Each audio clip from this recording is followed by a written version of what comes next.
So I'm recording the class. So what is a lease?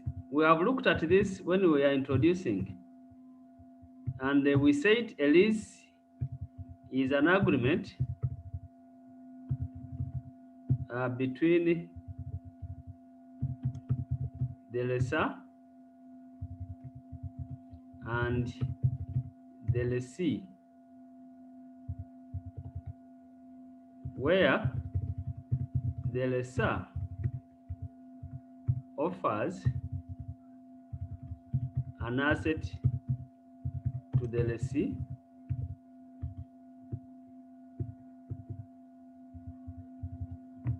and the lessee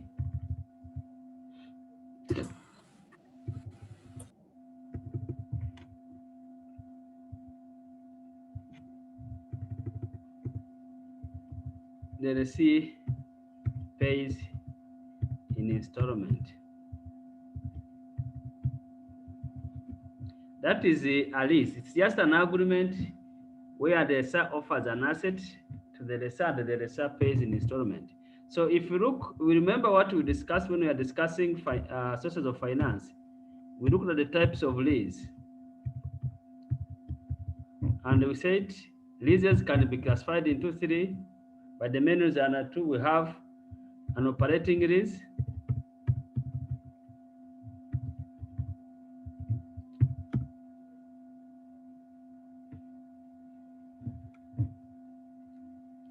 and we said an operating lease is the lease or is a lease where the risks and the returns are not transferred from the lessor to the lessee. So an operating lease is a normal. It is a normal rent of an asset. It is a normal rent of asset. It is a normal rent of asset. That is because the main issue here is that if it is an operating lease, the risks are not transferred from the lessor to the lessee. So you remain renting the way you rent a room for house or you rent a car. That is an operating lease. When it comes to finance lease or financing lease,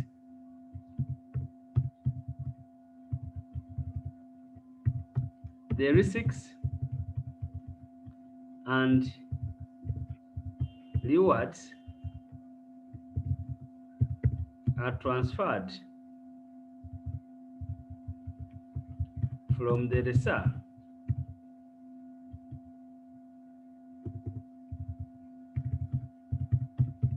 to the lessee. The risks and the rewards are going to be transferred from the lessor to the lessee. Then another lease we talked about was the sale and lease back. Sorry, lecturer, can you give us an example of financial lease?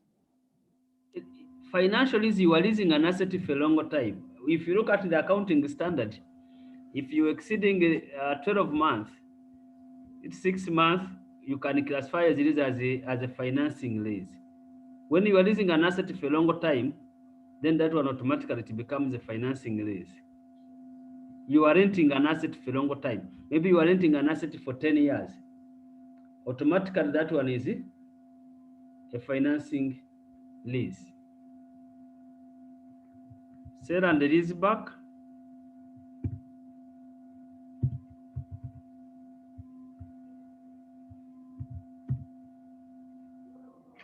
And we said sale and lease back, the asset is sold and leased back. In that case, it is mainly done, as we said, when we are looking at sources of finance. It is mainly done when an organization is having a cash flow problem. If you're having a cash flow problem, instead of uh, maybe borrowing money in the bank, you can sell the asset, then you rent it back. That is a sell and lease back. We looked at some of the advantage when we are looking at sources of finance. Advantage of leasing.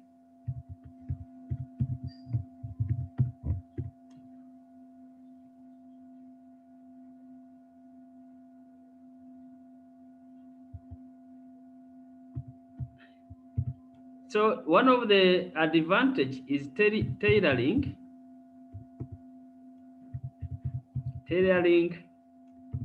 the timing of the payments to suit the expected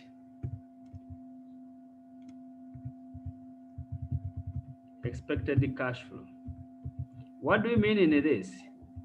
What we mean in this is that you can negotiate when you are supposed to pay in order to match with with your expected cash flows.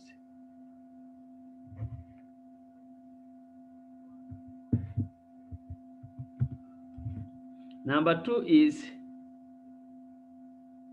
spread the payment.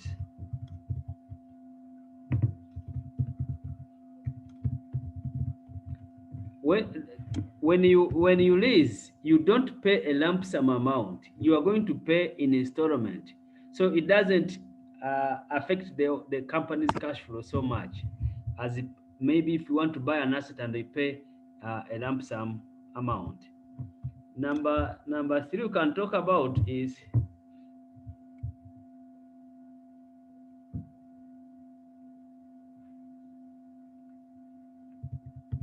you can get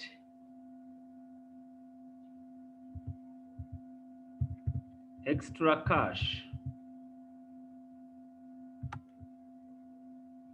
by sell and lease back. You can get extra cash by sell and lease back, because if you have sold an asset of 100 million and then you lease it at 50 million, then you can be able to get extra money that can help you to finance your activities. Now, how do we make lease and buy decision? Lease and buy decision. How do we make a lease and buy decision? Now, to make a lease and buy decision, first we need to know what are the cash flows associated with the lease and what are the cash flows associated yes, Janet. I would like to know the disadvantages of leasing. You have said that advantages only. What would be the disadvantages of leasing? The disadvantage of leasing, of course, the interest you are paying on the lease, like any borrowing, you have a fixed interest.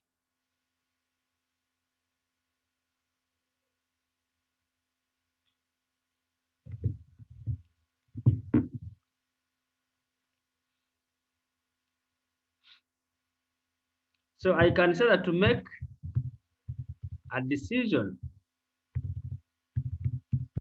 on whether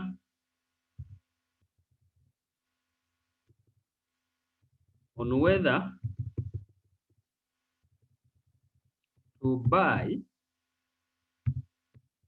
or to lease, it is important to identify identify the cash flows associated with each decision. This is the most important part when you are making a decision to either lease or buy.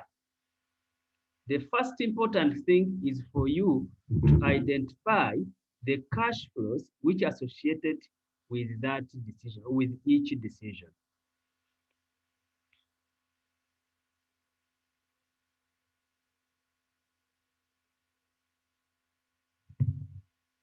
So if you are looking at leasing,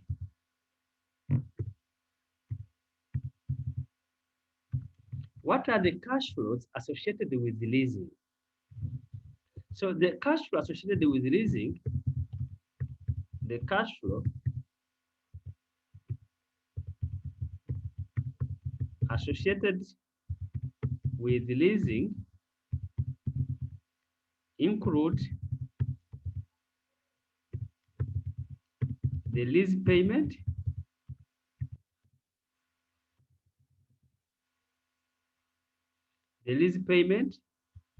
and the tax saving.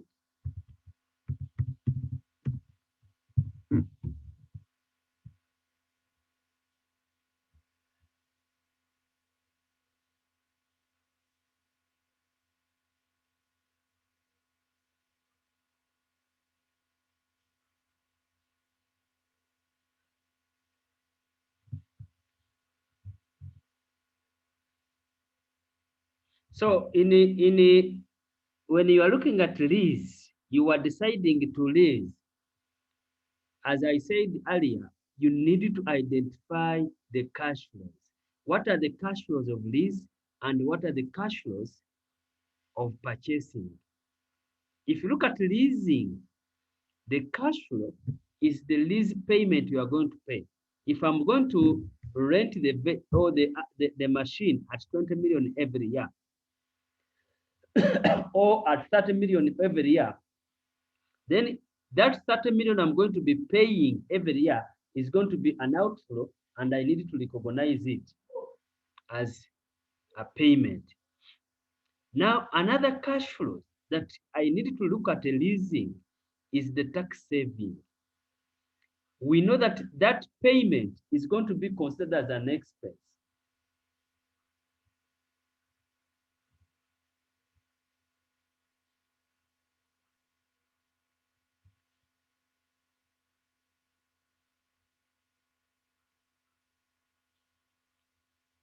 The lease payment we are making is considered as an expense. Because it is considered as an expense, it means you are going to save the tax on that lease. So the tax saving will be considered as an inflow.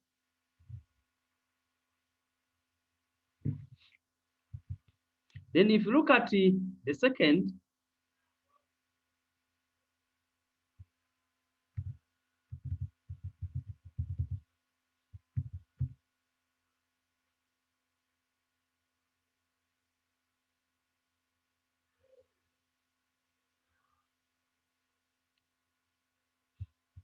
the cash flows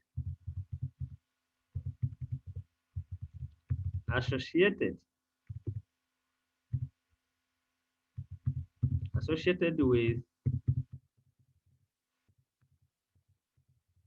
the purchase include, not limited, include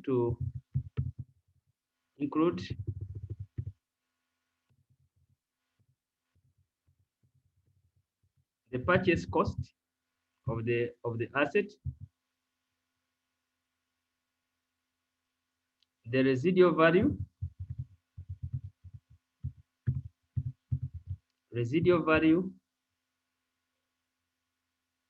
the tax saving,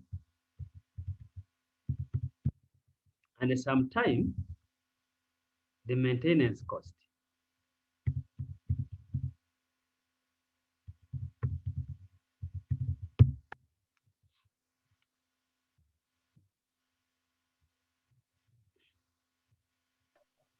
Question, Richard. Yes. How residual value are the cash flow associated? Because at the end of the project, you are going to sell the asset.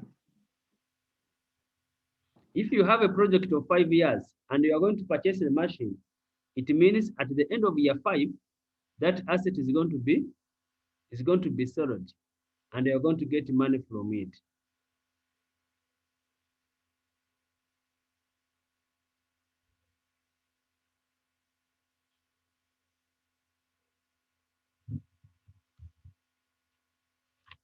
Is it okay?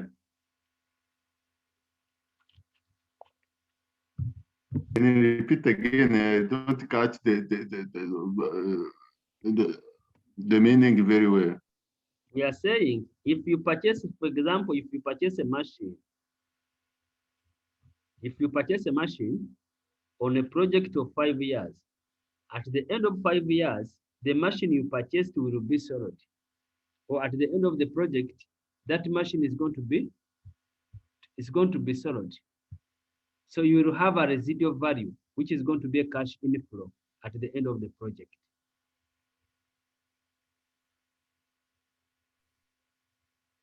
Thank you. Welcome.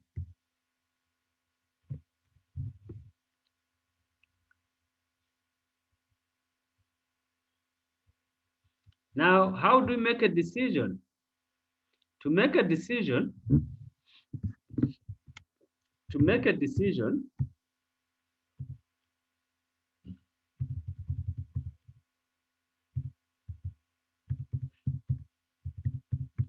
compare the present value cost of purchase and the present value cost of the lease. For you to be able to make a decision, you will compare the present value cost of the purchase and then the present value cost of the lease. And then you select where you minimize the cost.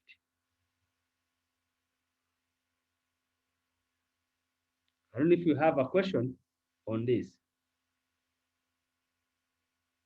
I want us to look at an example.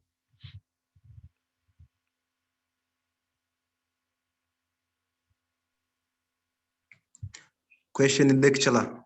Yes. What if an asset is brought by using a loan? Of course. What if your project you will discount you buy the asset by using a loan? You discount the asset using the interest rate on the loan. Yes. Cost of capital.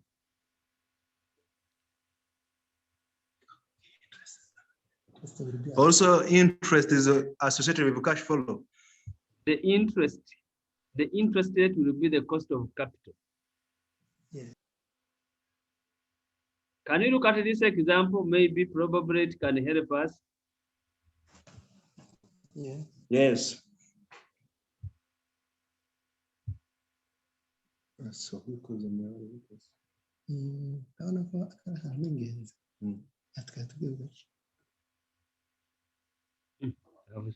I've shared which one?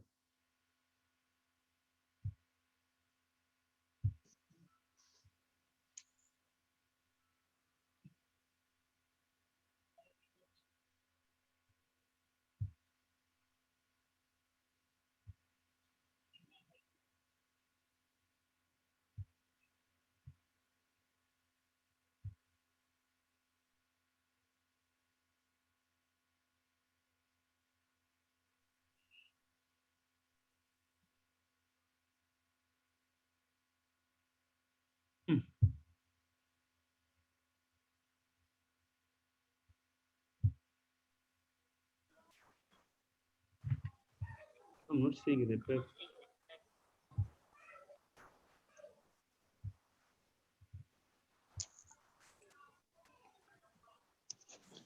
This is November 2017.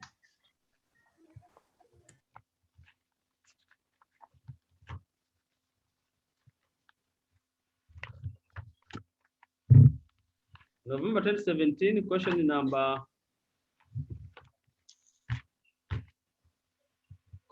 1.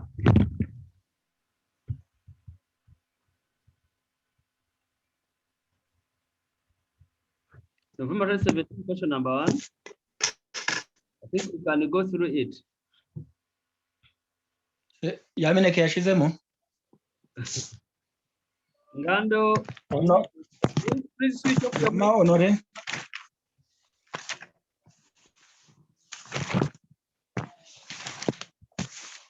Claude, your microphone.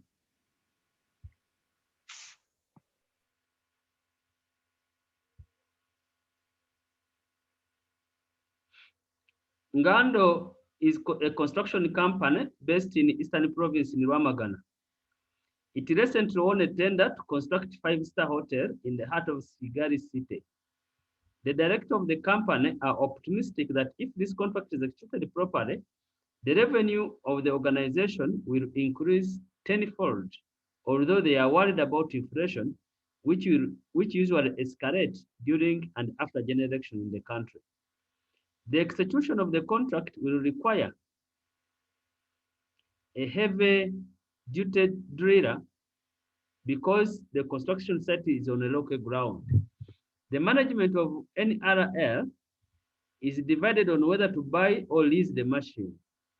The finance director is of the view that the company lease out the machine since the need for it may not be continuous, but the chief executive wants the machine purchased in order for the company to enjoy the benefits of ownership.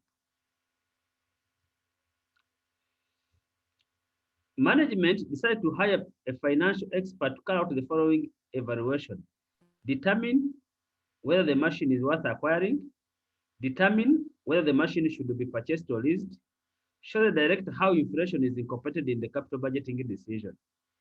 So the cash flows we have, year 0 we have 150.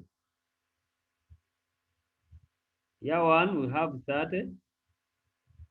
Year 2 we have 30 again. Year 3 we have 35. Year 4 we have 40. Year 5 we have 40. And these are the expected revenues.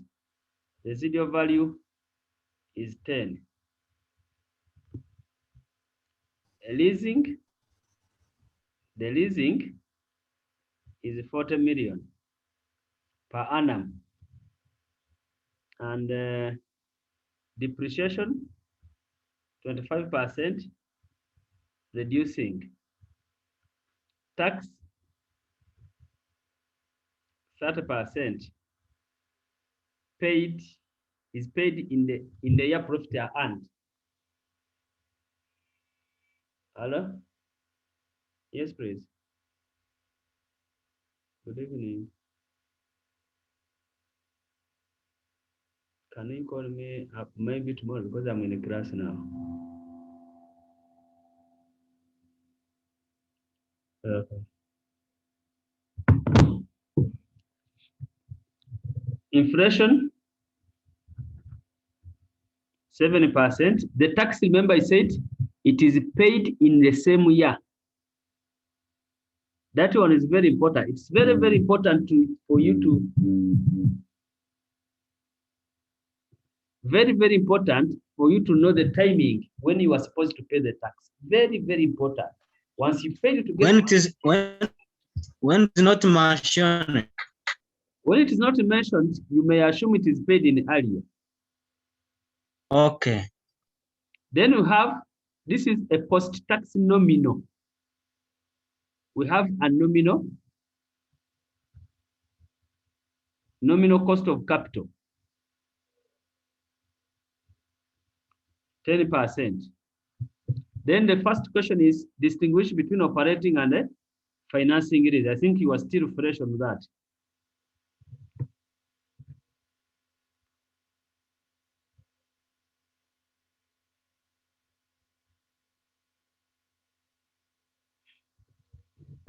is we are answering December,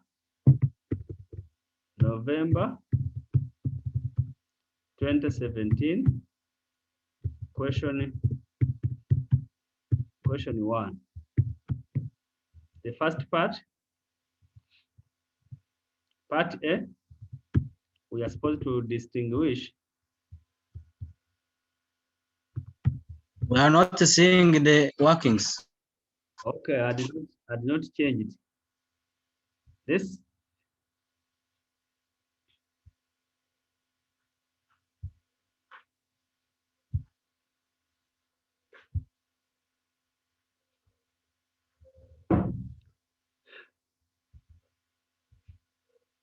we are supposed to distinguish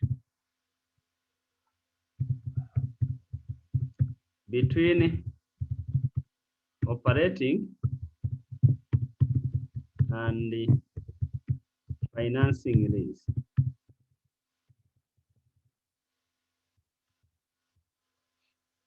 And you said operating lease. Remember what we said. Operating lease is a lease where the receipts and the returns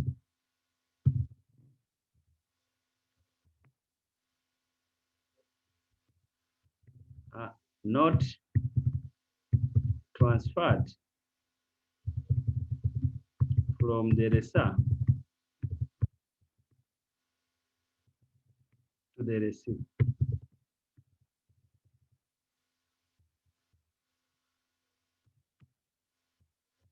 Whereas a finance lease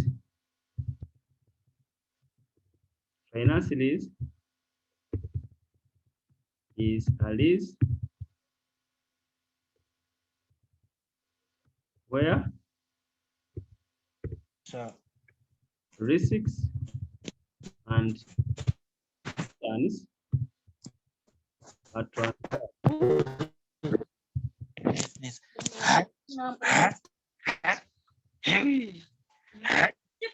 from the lessee to the Hi. lessee. That is the first part. Then the second, we can look at our data. Our given data. Given data, we have initial investment,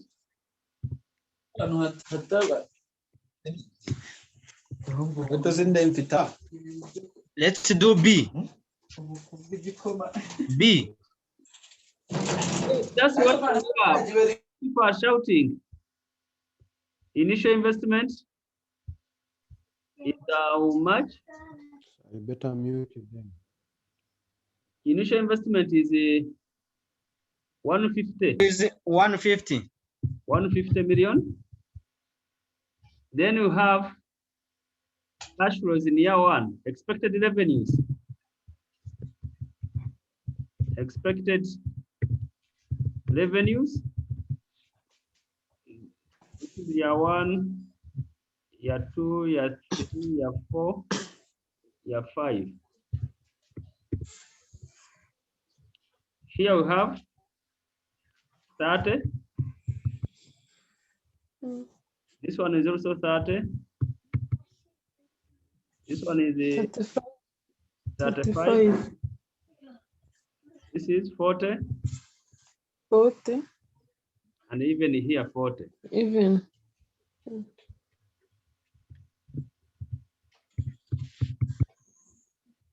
Those are the cash flows. Now, they have told us the inflation. Inflation is 7%. Our inflation is 7%. So if inflation is 7%, so what is going to be here? You remember our formula what we were doing last time? It will be 1 plus 0.0 plus 0 7 07 power. power n. N 1. Then I can score my inflation here.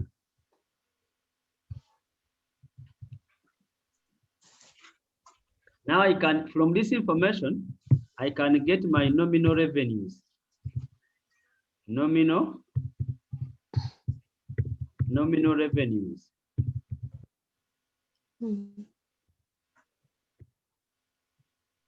Times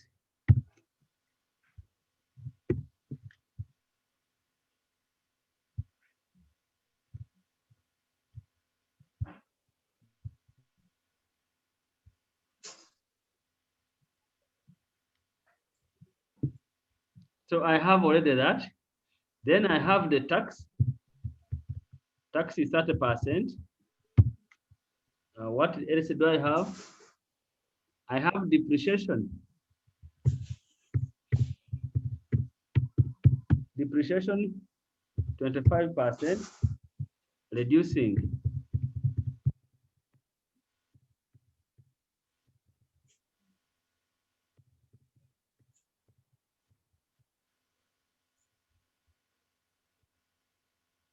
Reducing balance.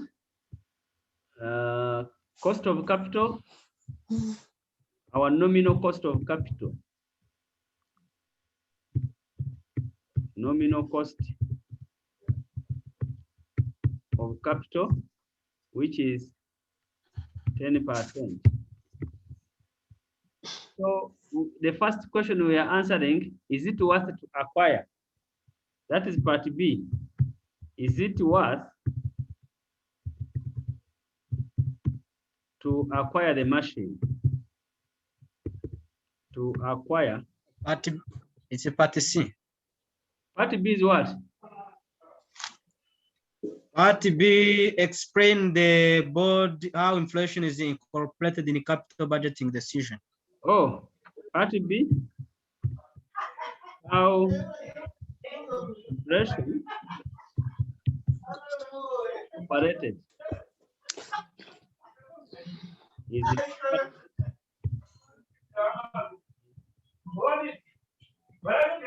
capital budgeting decisions. So how inflation is incorporated in capital budgeting decisions, like what we have already talked about, we talked out earlier.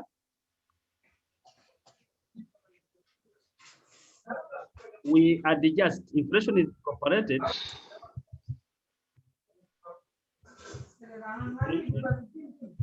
Is incorporated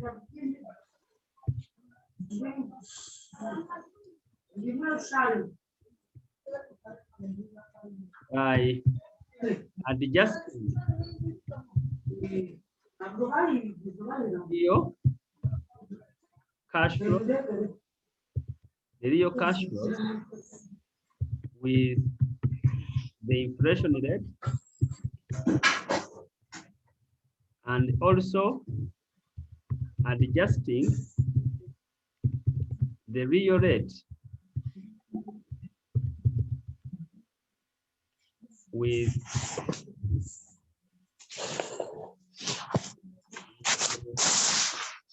inflation to get the nominal rate. Another one, the cash flows.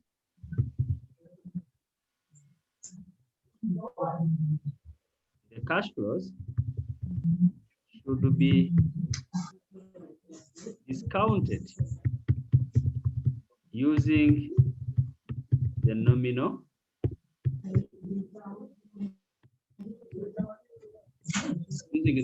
rate.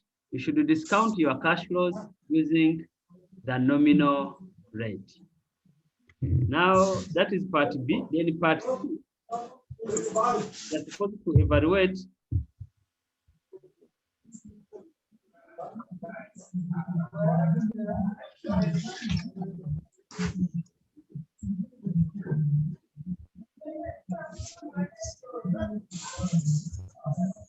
nominal value. We have calculated it. It was not given. We were given real.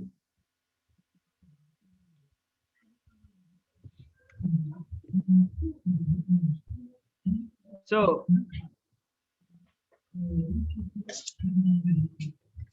whether the machine should be acquired. In that case, we are going to calculate the NPV. But since we have tax, we need to first get the tax allowable depreciation. So this was my working number one. I think I can put here. This was my working number one. I'm going to go to working number two. Working two, which is the tax allowable depreciation. The tax allowable depreciation. Now, if I look at this,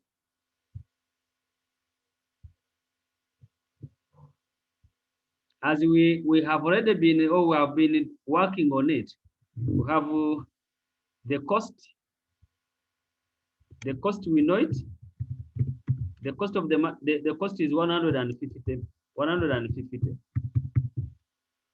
Depreciation rate is 25%, reducing balance. So if we are to calculate, this is my year 1, year 2, year 3, year 4, year 5. We also have a residual value.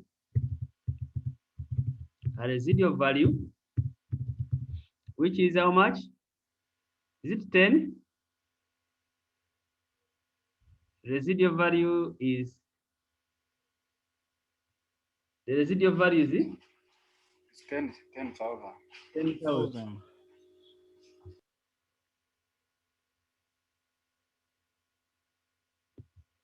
Residual value is 10,000. We can now start. This is our depreciation.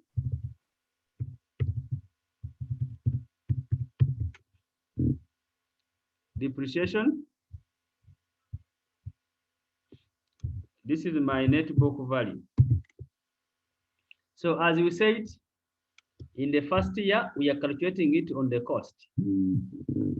So it's going to be 25% times 150. I get that. And here we are getting the cost 150 minus depreciation. I get that.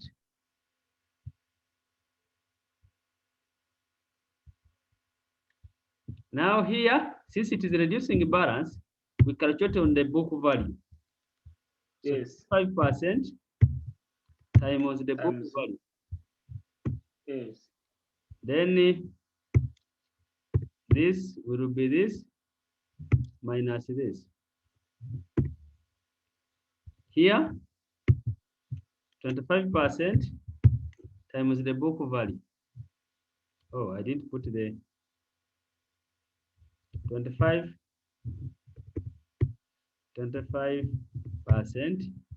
times the book value. This will be this minus this. Here, the same, 25% times the book value. Here, it is this minus here. They told us in the last year, our book value is how much? It's 10. So it means you look at this. This is my. There is a loss. There is a loss. Yes. We are recognizing a loss of how much?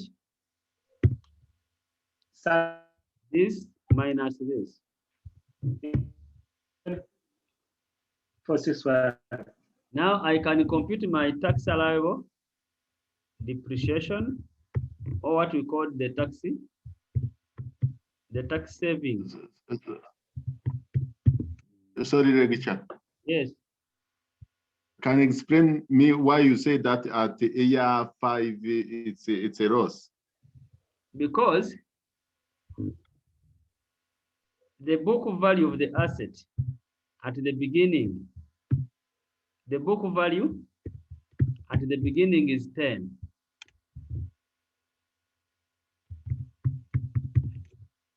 The carrying amount or the residual value, oh sorry, the net book value is 25. Is it okay? 47, sorry. 47, 461. But the residual value is 10, or the carrying amount is 10. So in this case, it means we got a loss.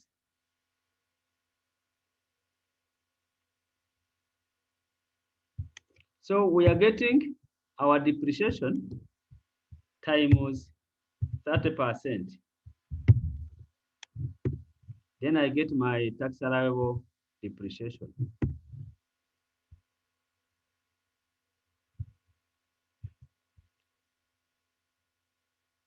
Okay.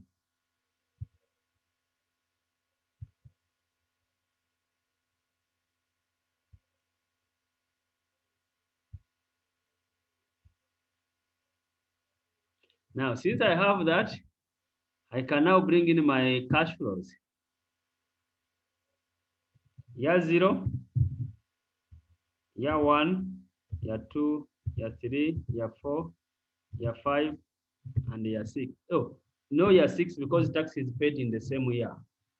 There is no year 6.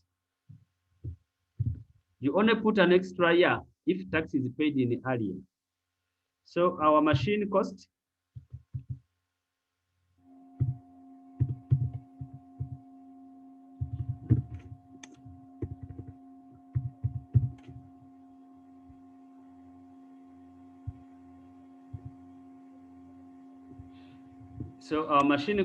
is 150.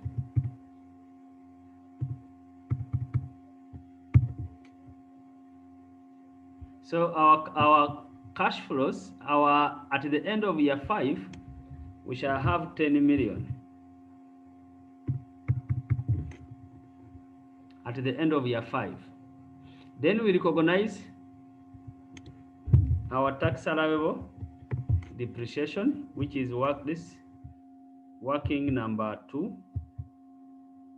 Since it is in the same year, even the benefit will occur in the same year. 250, 8, 438, 6, 328, 4, 7, 4, 6, 11, 238.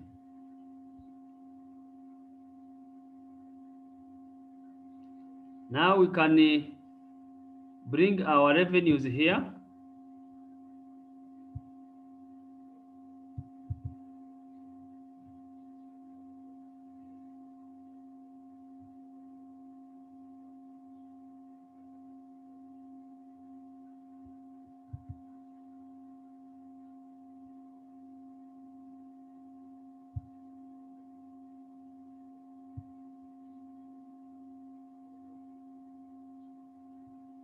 This is my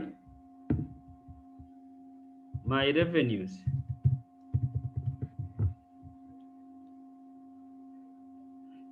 Now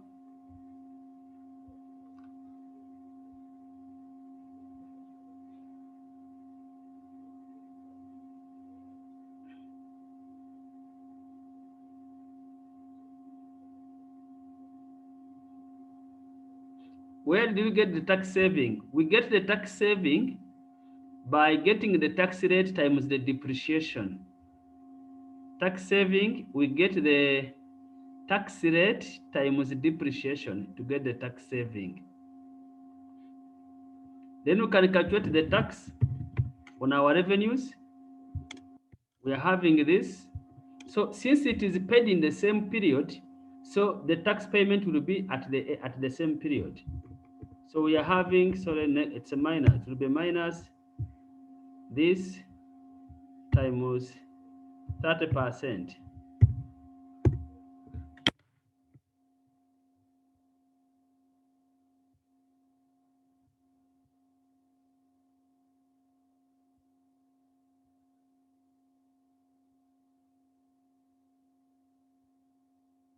So my net income will be this.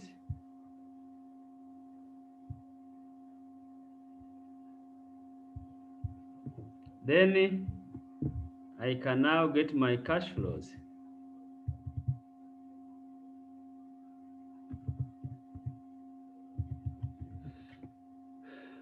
Which is going to be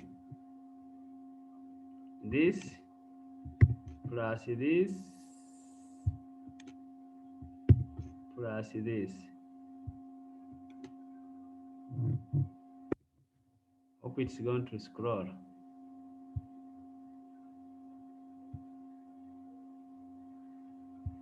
Okay, these are my cash flows. Now my PV factor, we have a nominal rate of 10%.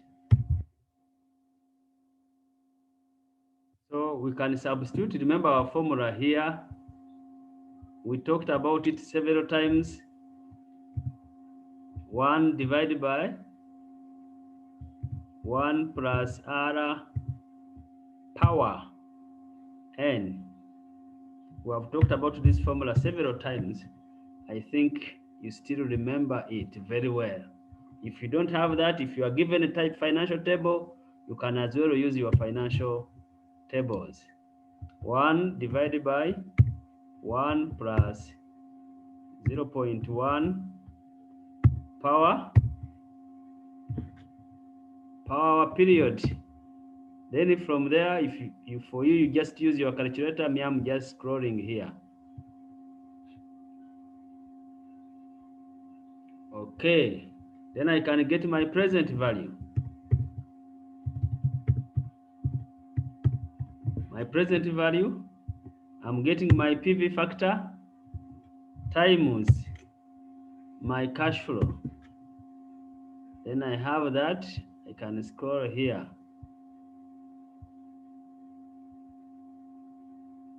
Now once I have that, then I can get my NPV.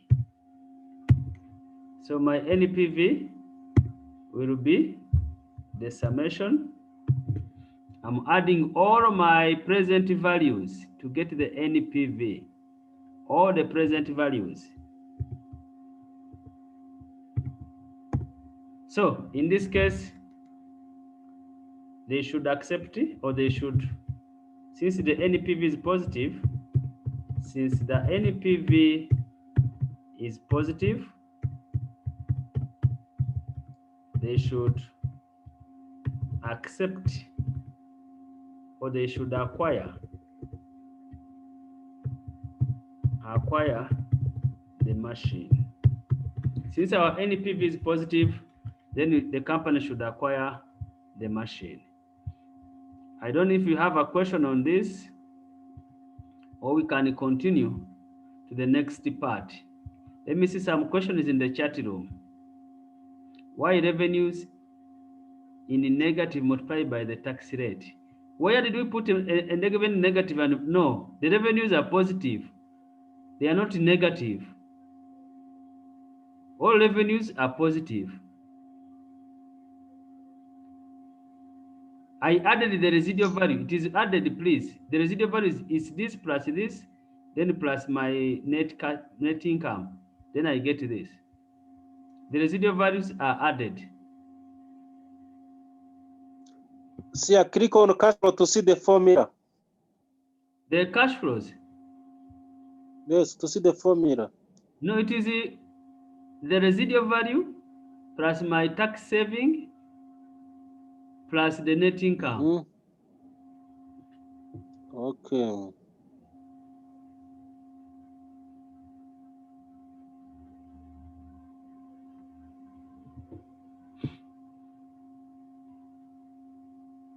Then Part D. Part D of the question says, should the company purchase? Should the company purchase or lease the machine? Should the company purchase or lease the machine? As I said, we are having two options now. If I take the first option, option 1 is purchase. If yes, Galaxy. That's what I'm seeing. Galaxy is the device that you use. But I don't. That's what you wrote as your name. So, Galaxy 10. Yes. Please, you're having a question. Galaxy, ask it.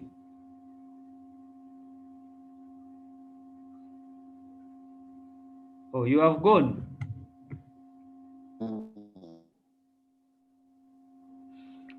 Lecturer. Yes, please. I am back on the financially. Please give an example how a leaser can transfer a return to a lease. How can the lessor transfer the risk and Yes, when they say the distinction between operating lease and the financial lease. In the financial lease, you say that a leaser can transfer a return to a leasee. risk and the return? I need an example for more clarification. Please, I said, there's no way I can give an example in this, because what I said, if it is as long as the lease is more than 1 year, as per IFRS 16, as long as the lease is more than 1 year, automatically that one is a finance lease. That's the example I can give. As long as that. Pardon on that point. If you look at IFRS 16, I think you are doing financial reporting. If you look at IFRS 16, as long as the lease is more than 1 year, automatically that one is a finance lease. My issue is that return, example of return. When you say that a leaser can transfer a return to a lease, the return that I'm confused. The benefits of owning the asset. Okay. Yes. If you look at the purchase option, what are going to be our cash flows? Our cash flows, we are going to have the machine cost,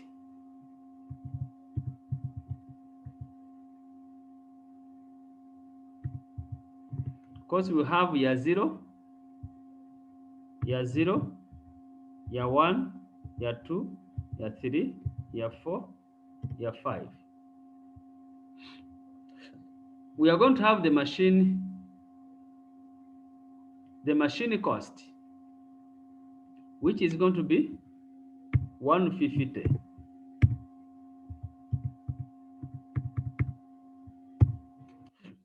Then at the end, we are going to have a residual value of 10,000.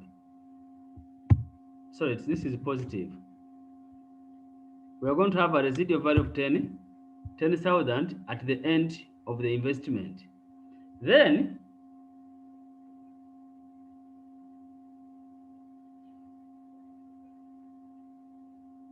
we also have our tax saving,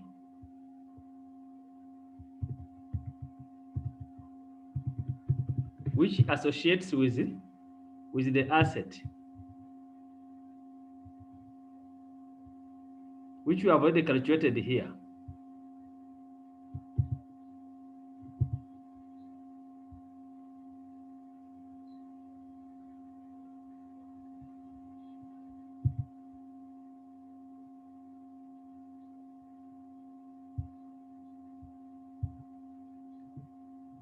So that is going to be the tax saving.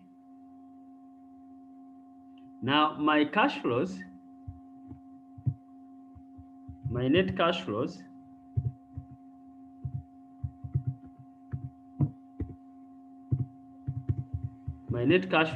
are going to be, I'm adding this. I get my net cash flows.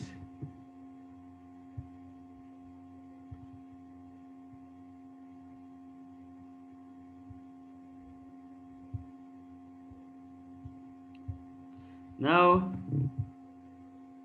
our PV factor, since there is no bank, PV factor, 10%.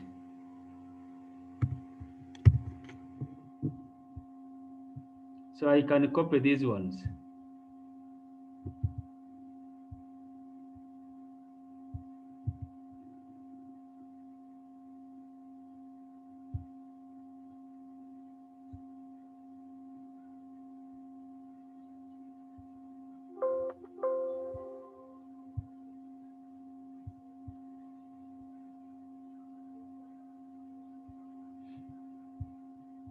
Then I can get the present value.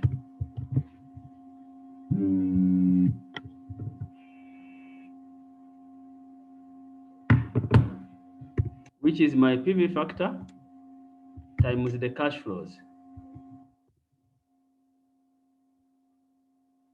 PV factor times the cash flows, I get my present value. Now I can get the present value of purchase. Present value cost of purchase.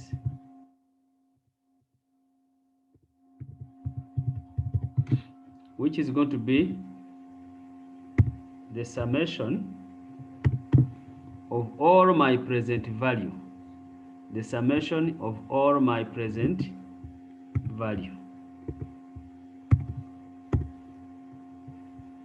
This is the present value of purchase.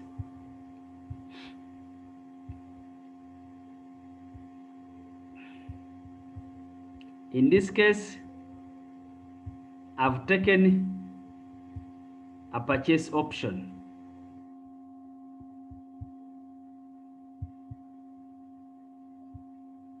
Now I can go to lease option. Lease option. If I take a lease option, still I have year 0, year 1, year 2, year 3, year 4, year 5. Now, as I said, if I take a lease, what's going to be my cash flow here? I will have the lease payment. The lease payment, and in the question, they told us the lease payment is 40 million every year. 40 million. Oh, it starts from, when are they paying the lease? I've not checked that. Is it each year per annum? Per annum for the period that That's mentioned. from year one. So we are assuming it is paid at the end. That's the assumption we are making, since the question is not telling us. So if it is paid at the end, it means it starts here. It starts in year 1.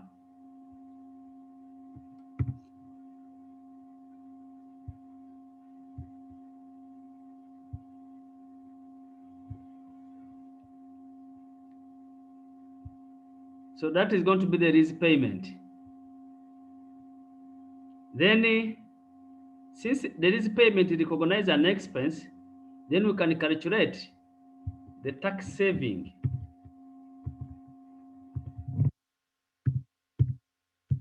On the lease payment. And they told us it is in the same period. So 30% times this.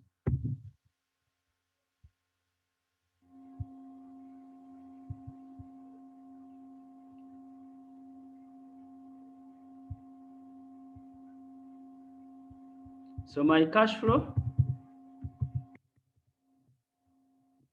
I'm adding here to get my cash flows. So this is an annuity.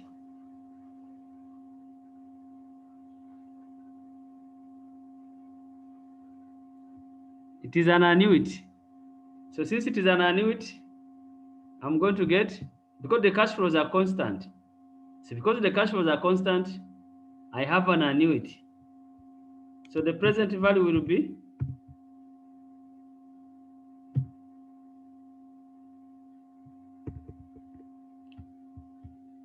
our PV factor. We are now taking an annuity.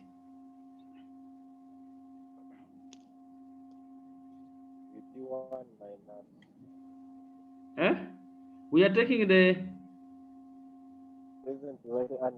annuity of 10% in year 5. Will be how much? 1 minus 1 plus R negative N over R. So the present value of the lease will be 3.791 times 28.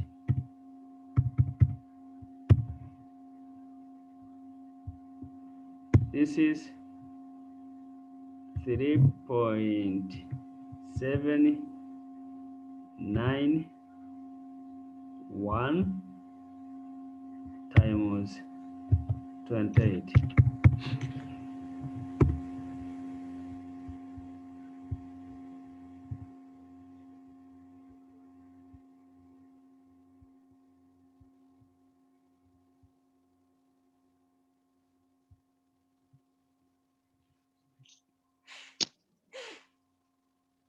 So if you compare these two, it is cheap too, because if you purchase, this is the present value cost. If you lease, this is the present value cost. So it is cheap to lease than to purchase.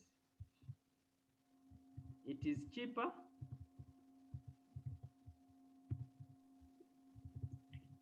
But this is negative. Yeah, it is negative because it's payment. I think I should go to that one maybe.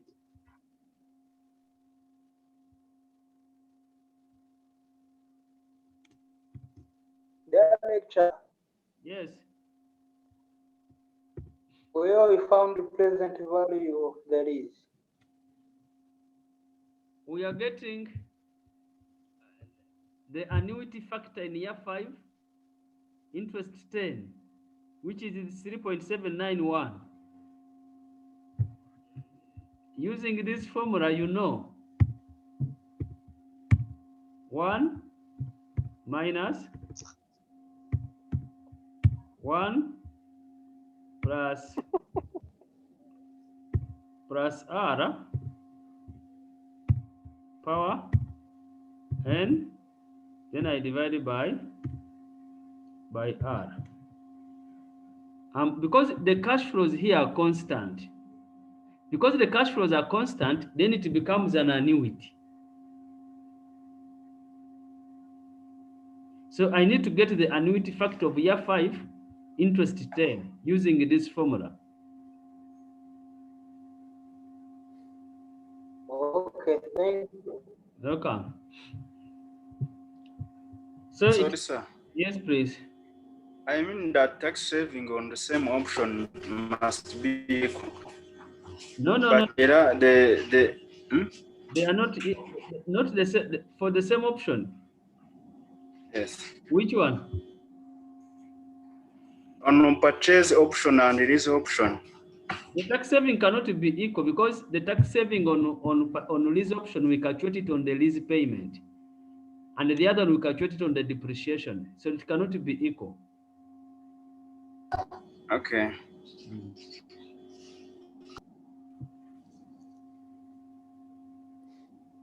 I think we can move on. We shall look at other papers. After we have finished the numbers. Question. Excuse me. Yes, please. Excuse me.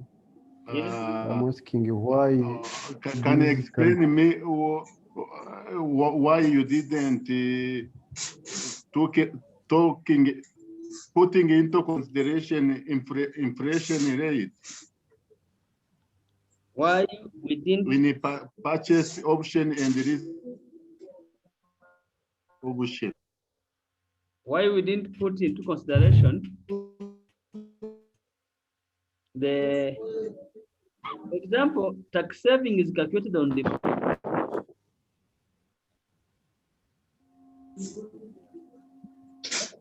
tax saving is calculated on depreciation. We cannot put inflation on depreciation.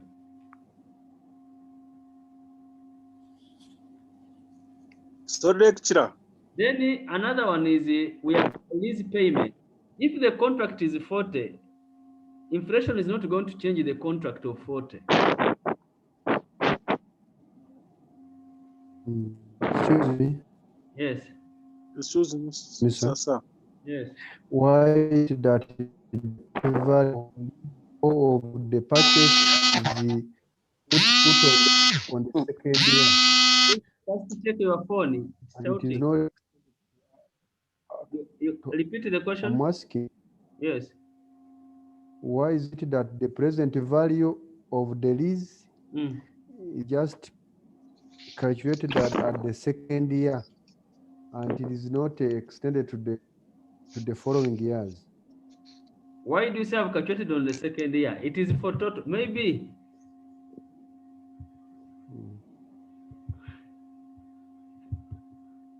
I should maybe put this away. Our PV factor 10%.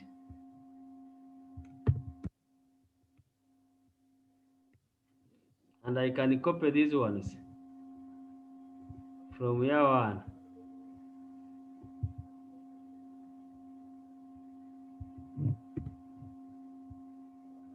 Then I can get the present value.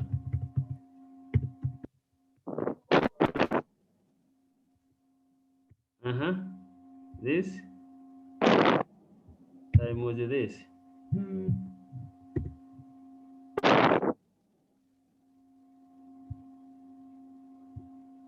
Then I can get the total present value of the lease, which is going to be the total here. I sum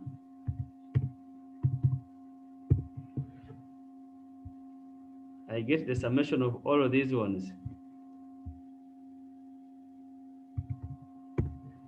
Isn't it the same?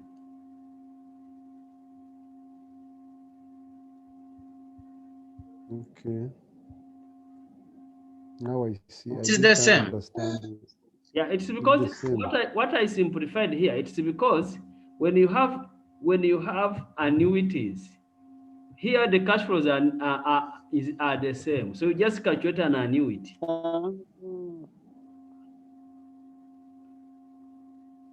You take the year 5. Yes, because it's an annuity. Yes, year 5, and then we get to the annuity of year 5. Yes. I have another question, sir. Yes. How you can enjoy the tax saving while you lease? Because the lease is considered as an expense. So if it is an expense, it reduces the amount of tax you are supposed to pay. You get But it is an expense for the owner of the machine, not for the lease. For the not the owner, the one who is renting. Yes. The one who is renting is considering it as an expense. The owner of the machine. Not the owner, the one who is renting the machine.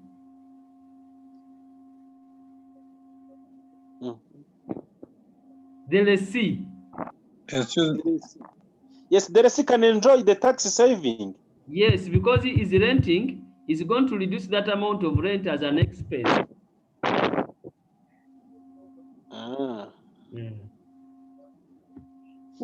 Excuse me, Rector.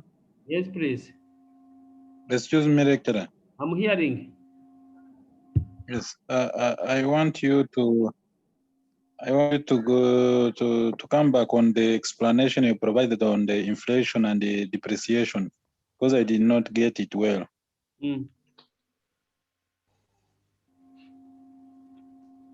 When we had inflation cannot affect the depreciation of asset because the asset was already purchased. The inflation cannot increase with the depreciation. And even in lease payment, it is a fixed contract that you are going to pay. So it's not going to vary with the inflation. And someone who is considering that fixed interest or that fixed payment will have to have considered the inflation in it already. Thank you. So we can move on. Yes, we can. I think that is what we can talk about on lease. And please, as I said, I think we shall look at other more questions. I want us to first finish, then we can look at more questions in this part because it's very the question where an asset is purchased by using a loan, please. Okay.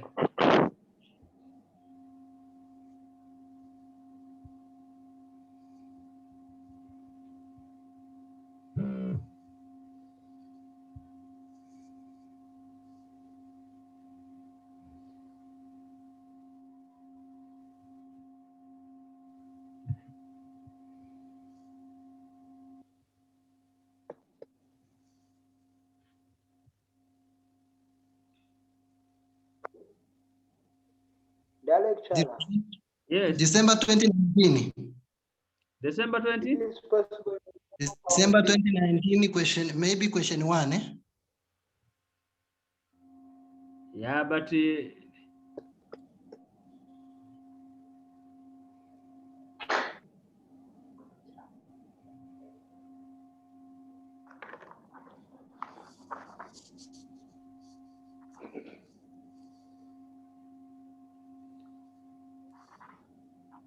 let's look at this one.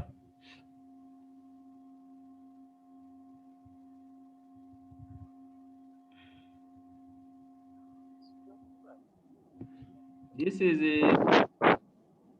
2014 June.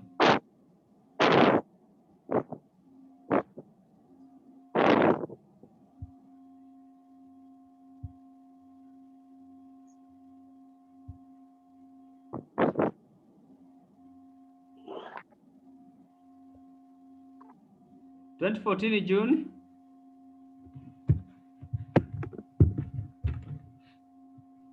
2014 June. 2014 June. Question 1. Omega Limited, a transport company, is considering how to finance the acquisition of new buses, which will cost 750,000. So the cost is 750,000 with an operating life of 5 years. So the life is 5 years. Omega has 2 options. The buses could be leased at annual lease payment of 155. So lease payment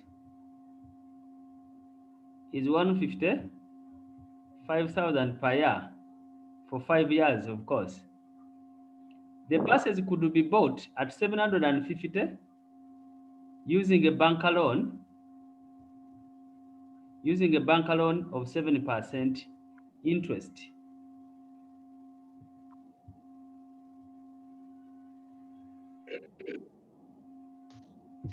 At the end of the year, buses would have a scrap value.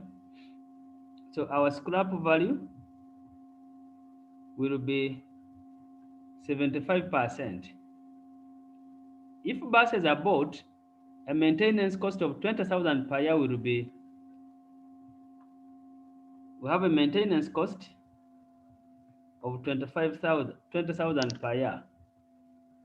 Do you have tax? This one has no tax even.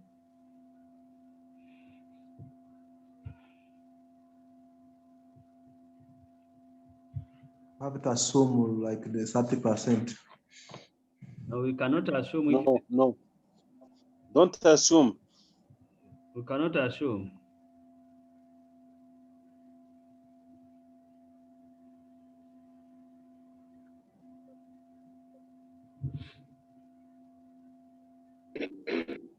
So we are doing questioning.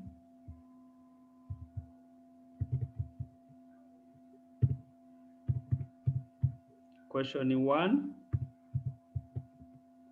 November 2014.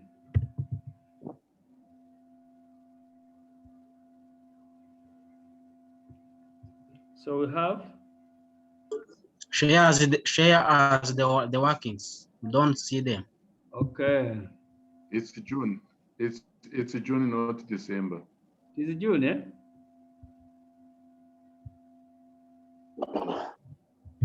It is June.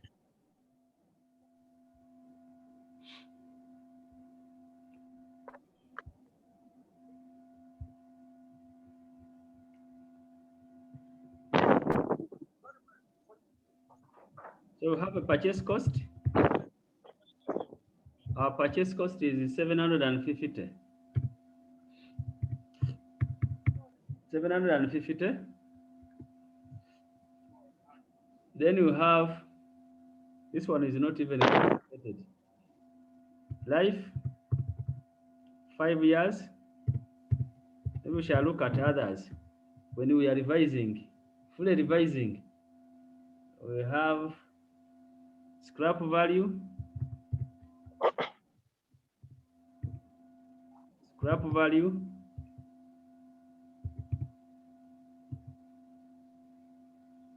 Scrap value is what? 75,000, eh? 75,000 of maintenance cost.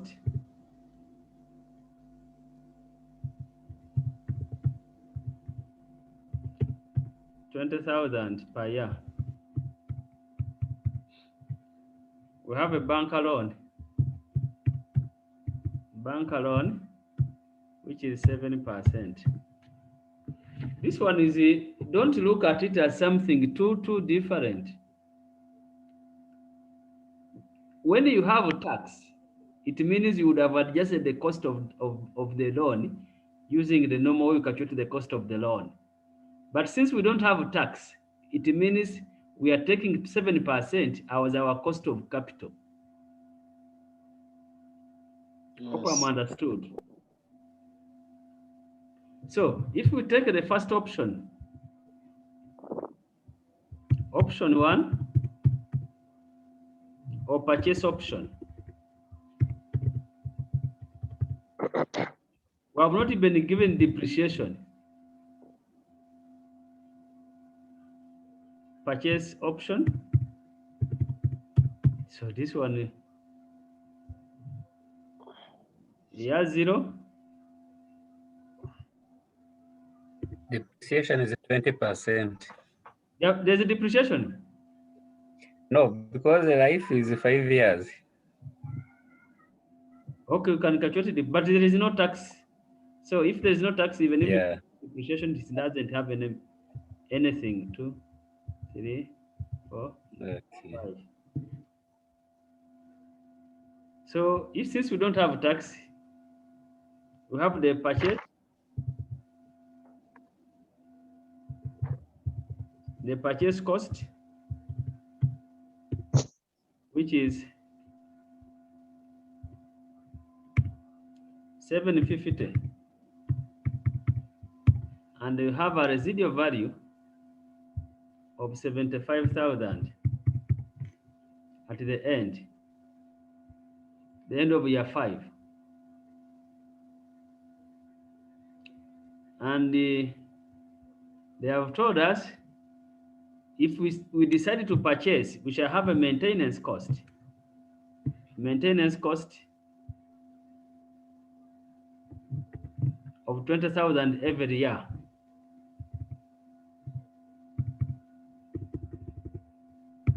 We shall be paying 20,000 for maintenance.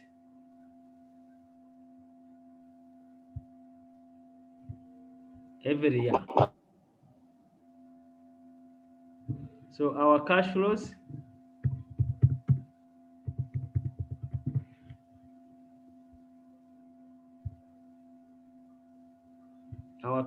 will be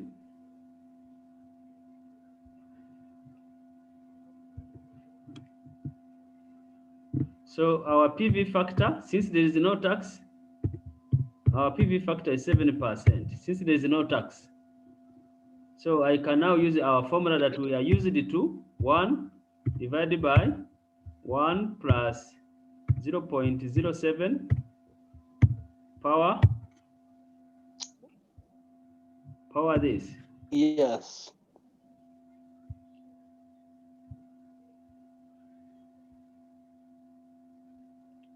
Then my present value. I'm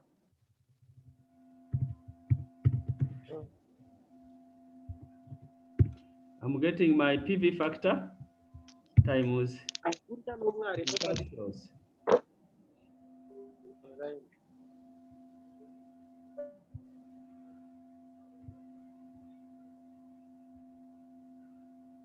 Then I can get my present value cost.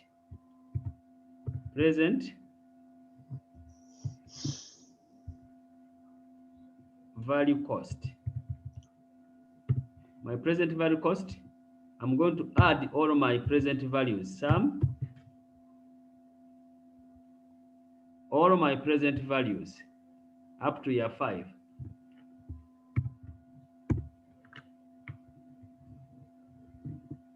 So I get my present value of the lease. If I decide, of the purchase, if I decided to purchase, this is going to be the cost. Now, suppose I decided to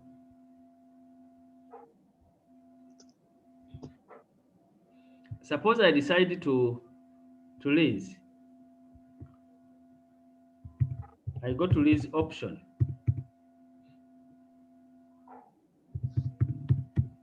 This option, I will have lease payment. My lease payment, they told me it is 155,000. So since I don't have any tax, I don't have what?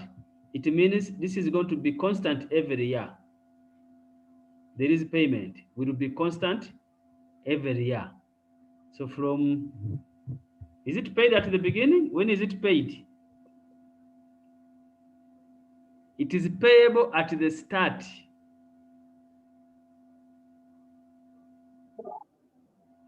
Are you getting it?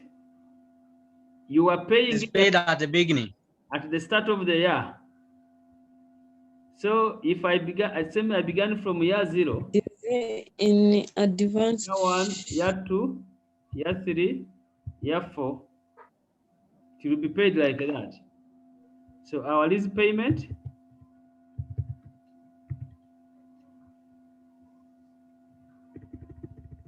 it is paid in advance.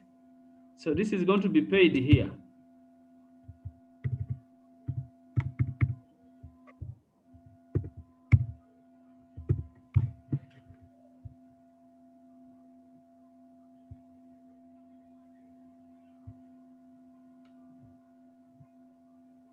So it means I will have my PV factor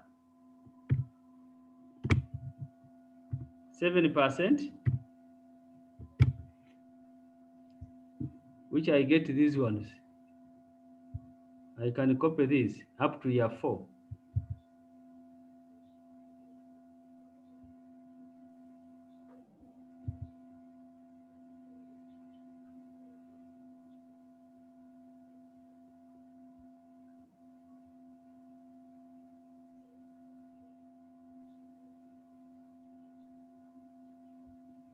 So present value.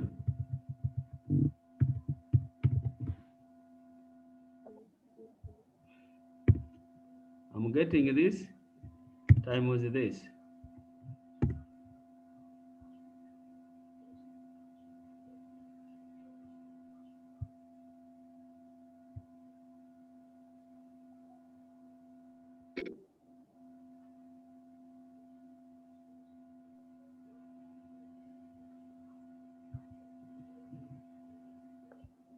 So my present value of the lease, present value of the lease will be the summation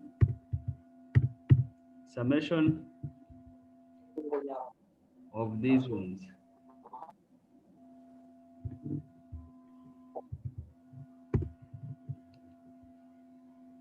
So still, we are comparing these two. It is cheaper to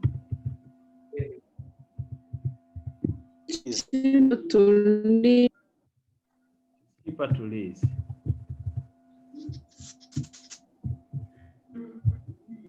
I think we can move on to another important part. Yes, sir. I'm seeing why Hello. PV is always PV instead of being NPV. Some you can say net present value cost. Yes, no problem. You can say net present value cost, but for me, I prefer using the present value cost because we are calculating the present value cost. We are not calculating an NPV. Why year 4 instead of year 5? The reason is the lease is paid in at the beginning. Yes, Tuyaro. Tuyaro. Ask if yes. You are having a question. Asking if the of present value factor will be the same if the payment paid at the beginning. If the present value factor would be the same if the payment is at the yes. Yeah. Is that the only difference you are starting in year 0 because you are paying in advance, but it's going to be the same. Okay. I'm seeing another participant. Why don't we? I'm seeing another. Why don't? That is closed. Why don't consider the interest of purchase? Why don't I? Why don't we see that the interest rate, interest rate in the options? I'm not getting your question. Why are we not? Why are we not the interest rate? And yet we it is if you opt for purchase option.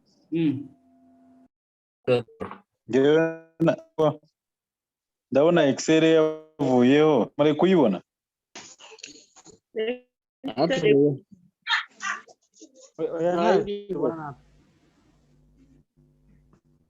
yagiye he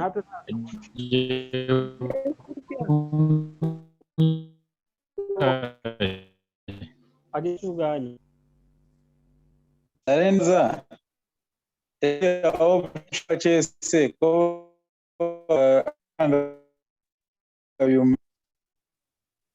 bari kuza uko bishyuye interest ya bishyura interest rate ya kabiri kujana yanki kuki interest batarinze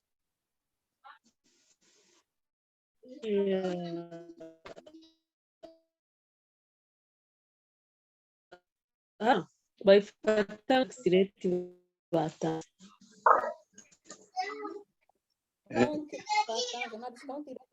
no se ndimo bibona ndi kubibona ariko nkibaza ubundi twayifata PV factor kubera ko ntayo batanze bituma tutayiconsidera muri karo I considering the of 1 plus 0.07 per n. No,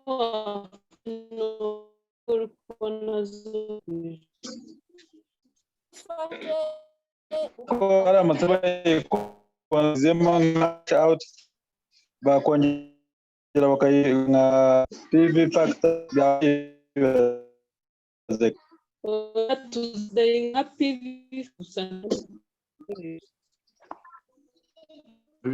ndavuga bibaye double.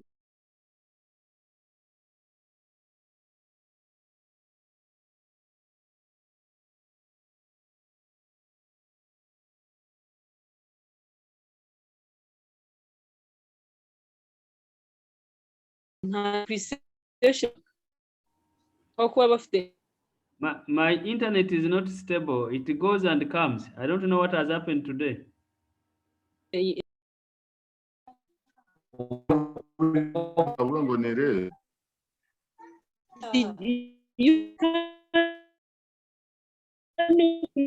kuba ari nshiriya kuva kuba ari ge ariko ubwo ni yawe umenya urumva ni fata residu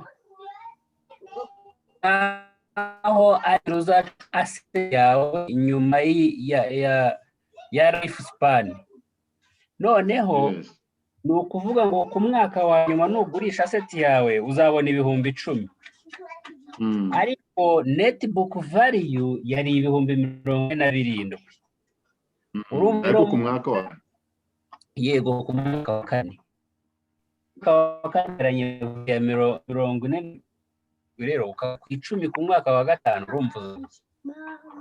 Okay. And we move on. My internet is bad and I want us to finish something. S'il vous plaît, tu ne sais pas.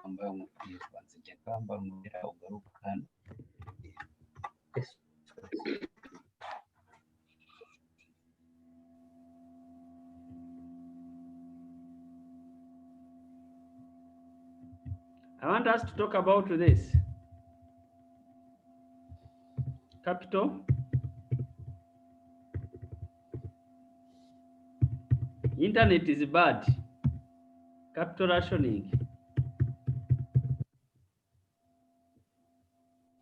I want us to look at that. I think it will be our last part. The capital rationing. Doesn't vary last. Yes? Just the net present varies the last. The net present value? You say the capital ration is the last, just the net present value last No, on I'm a saying it will be the last today. It means we may not finish. We are finishing next Thursday, I think, this chapter. So we shall finish it next Thursday. So, capital rationing. When it comes to capital rationing, by definition, it is situation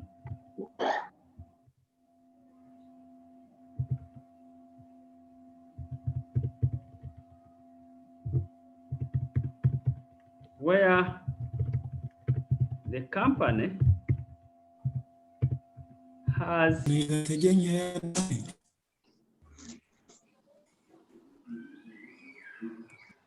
iwanyu ilikwanga cyangwa ni yanjye gusa?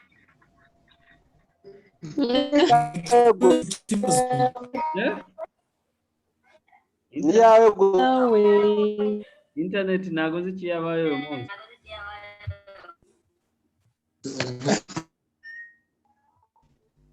Change the location, sir. No, where should I go now? You really get it. The situation where the company has insufficient I can climb the tree. insufficient funds to invest in capital projects.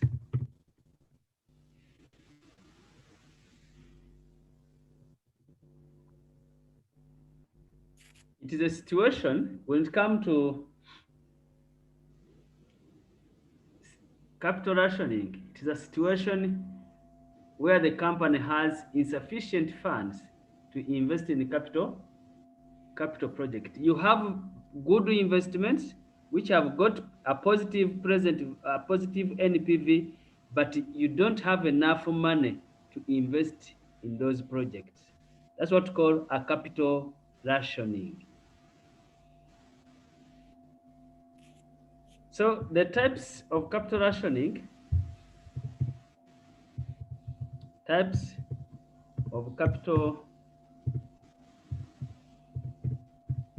rationing, we have number one, what we call soft capital rationing.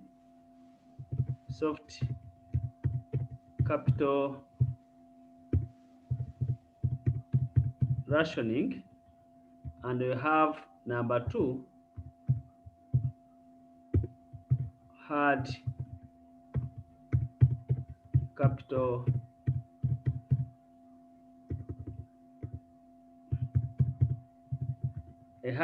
rationing. We have a soft capital rationing and a hard capital rationing. So if you look at the first one, which is a soft capital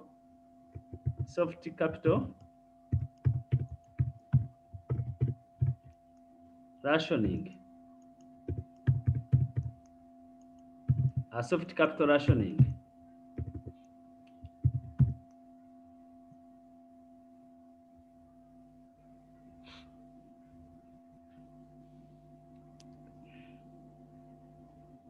Soft capital rationing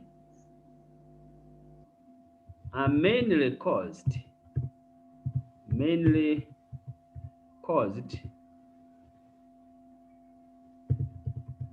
by internal factors. There are situations where you find that you don't have enough money, and those situations were caused by internal factors that are internal or within the organization. So what are the causes of soft capital rationing? The causes of soft capital rationing. The causes of soft capital rationing. Number one, additional debt. Additional debt may lead to outsiders to gain control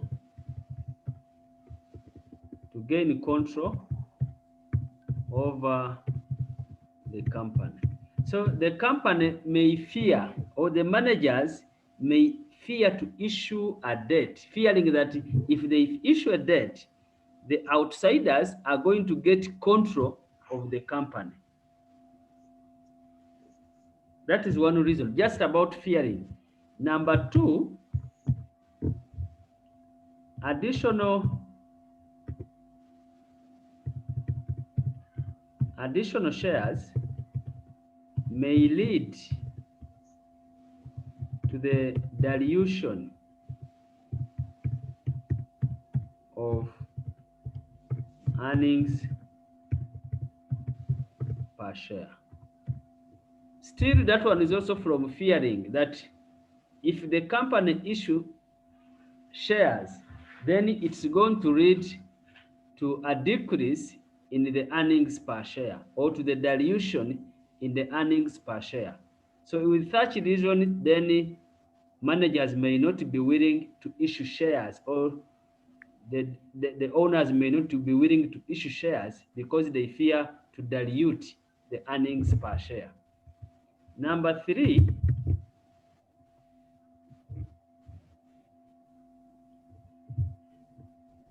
financing using internal sources. Managers may be pushed on the wall that they are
Excuse sir, we are not hearing you.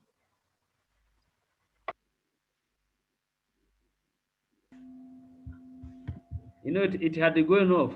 We are looking at the causes of capital rationing. And the first cause we said, additional debt may lead to outsiders to gain control. In that we are saying the managers may fear that if they issue a debt, then outsiders are going to gain control over the business. So because of those fears, they are not going to finance using a debt, and they are going to have a problem to finance the projects. The second one we have talked about is additional share made to dilution of earnings per share. Still here, it's the same issue, fearing. The managers, they fear to issue shares because they think that if they issue shares, it's going to lead to dilution in the earnings per share. The third one we are talking about is financing using internal sources. The managers may be restricted on how to finance, that they are only supposed to finance using internal sources. So because of that, they are not going to get money outside, and they find that the internal sources is not enough to finance their projects. The last one we are talking about, but not the least, divisions may be controlled with strict cash allocation. You find that the branch or the division was allocated in money, and it is not supposed to exceed a given allocation. So even if it has a very good investment, it will not be allocated more money. So in that case,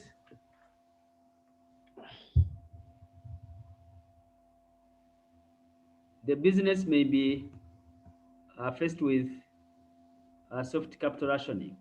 Then another one we can talk about is what we call a hard capital rationing. Hard capital rationing. A hard capital rationing. A hard capital rationing, it is mainly caused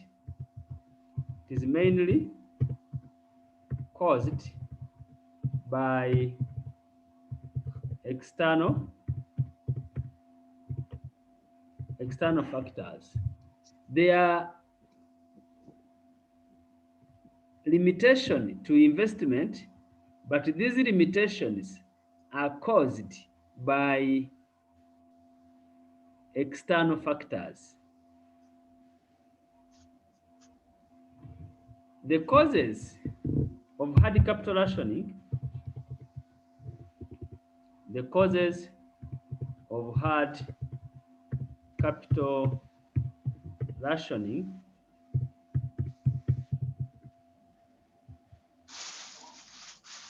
number one,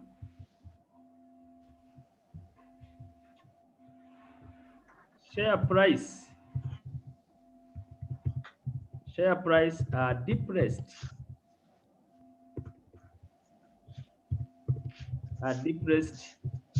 in the market. You find that the share price of the company are depressed. They are not selling highly, or they are having the share price is low. So if the share price is low, then the company may not be able to get more money from the selling of shares, and thus failing to meet some of its investment. Number two,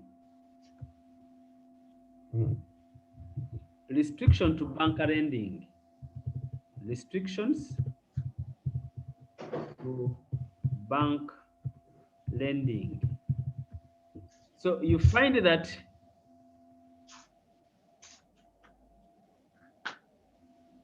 the business is restricted, or the banks are restricted on the amount they are supposed to lend. There is a ceiling that the banks are not supposed maybe to exceed 100 million into lending. So if there is a ceiling on the amount banks are supposed to lend, it means you cannot borrow more than that money. So in that case, you may be facing, or you may face a challenge on investment. Number three, investors consider the company too risky. The investor may be considering the company too risky. If the investors are considering the company too risky, it means in that case, they are not willing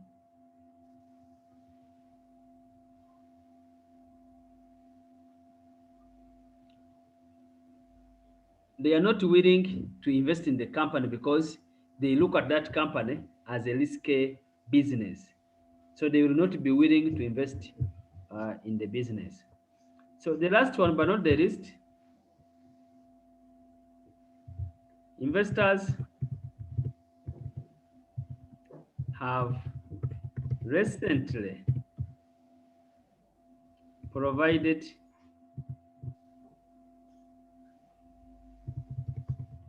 capital. So you find that the investors have just given, or they have just provided the capital, and now you want more money. You're not even yet justified the first money. You want the investors to give you more money to invest. So in that case, investors will be unwilling to make more, or to invest more money into the business. So these are some of the causes, or some of the reasons that causes a hard capital rationing.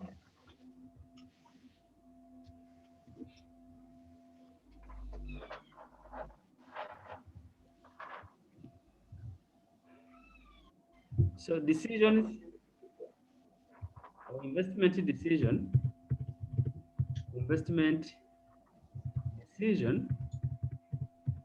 under capital rationing. How do we make an investment decision under the condition of capital rationing?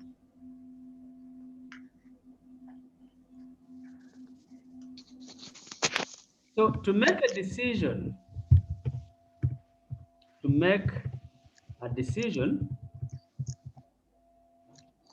we need to identify whether the projects are divisible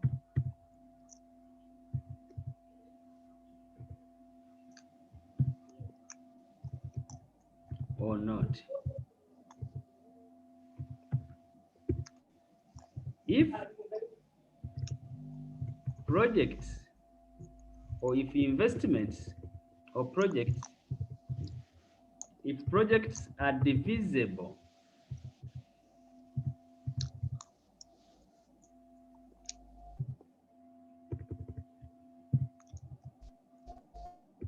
if the projects are divisible, comma, the investment or the projects should be ranked using the profitability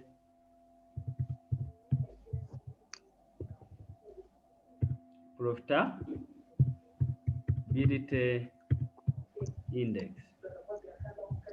If projects are divisible, then you should select or you should rank your investment using a profitability index. What are divisible projects? Divisible projects or divisible investment.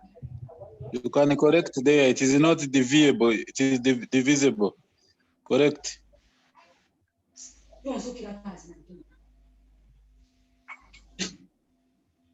Divisible investments are those investments which can be delayed or implemented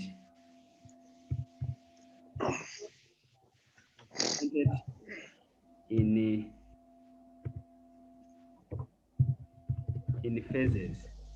When we say divisible projects or divisible investment are those investments that can be delayed.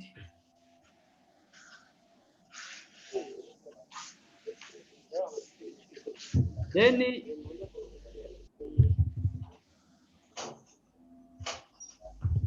on the other hand,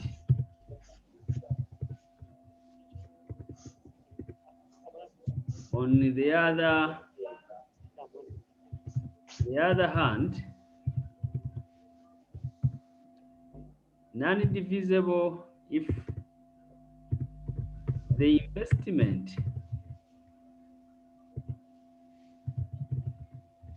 are not divisible,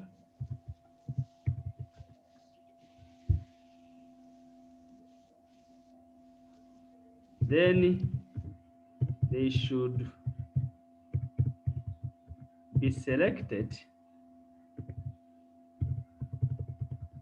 by looking at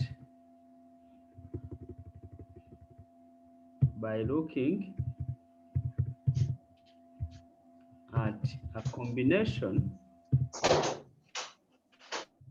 combination that gives the highest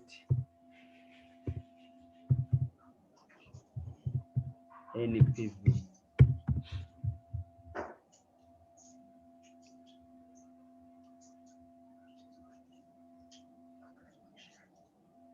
So if the projects are not divisible, then you are going to select these projects by considering which projects, the combination of projects that gives the highest net present value.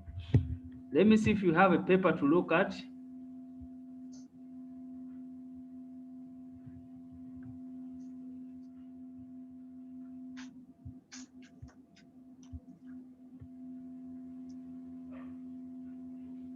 Question, sir. Yes. So the definition of when you say the project is divisible, see that it can be implemented in a phase.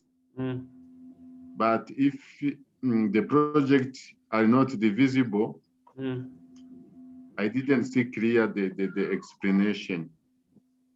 Can you explain? It means that those projects cannot be delayed. You either take or don't take. That's what it means.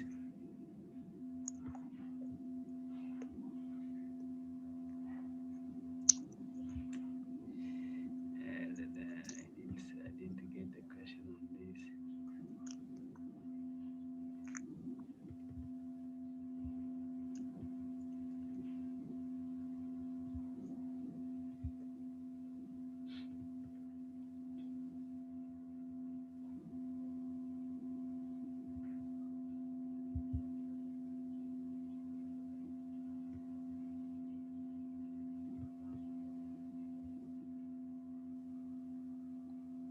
Let's look at this one as our last part of the example we are going to do.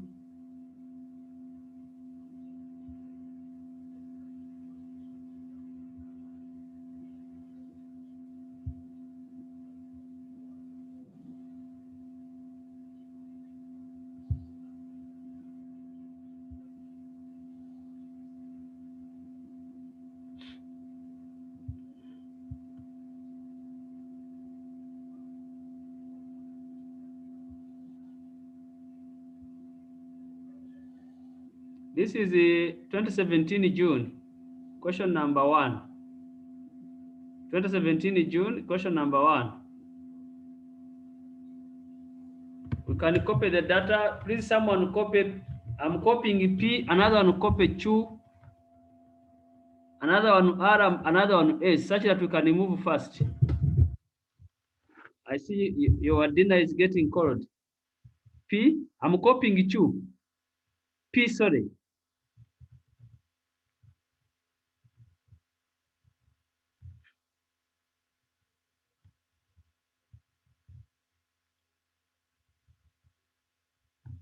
Hey, there's some question in the chat.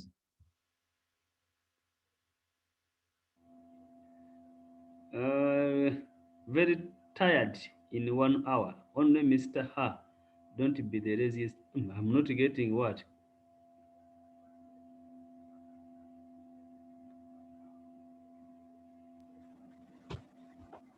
Hey, who is tired? I'm seeing Yamremi saying he's very tired. Yamremi. I'm replying Yamuremi. Eh? Who talked? Yamuremi is saying that he's very tired. Oh, my friend. You know, we have limited time. I also, you should be thanking God that we even get this time to give you. These are extra hours which are not even calculated on the money they pay us. So please, hope someone has already captured the QRS. Have you captured that? Have you captured the Q? Yes. I captured the P. Yes. You captured the Q. Yes, Someone captured the R? Yes. Already captured? Yes. Okay. Then our... And even C. Okay. Even S. Our cost of capital is it? We have a question. 10%. You have a question? Yes, please.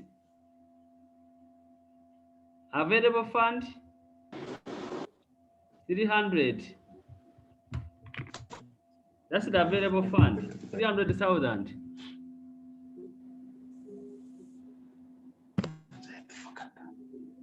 So we can now go there to our Excel.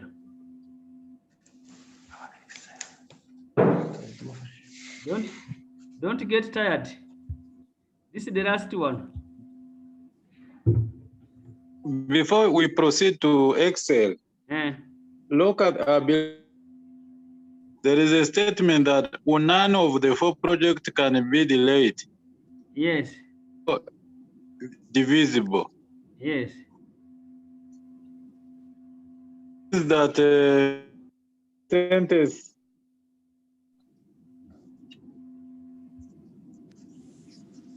If you say none can be delayed, it means it is indivisible. Yeah, they are not divisible. The minimum, compute the NPV. But also we add all.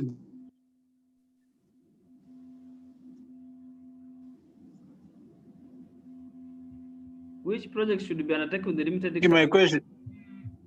Yes. You are seeing my question, the lecturer. Yes. None of the 4 projects can be delayed, and they are all divisible. On one side, they are indivisible. On the other side, they are divisible. No, there's a contradictory. It's a contradictory. So you consider the project are divisible, because if they are it goes here to part C.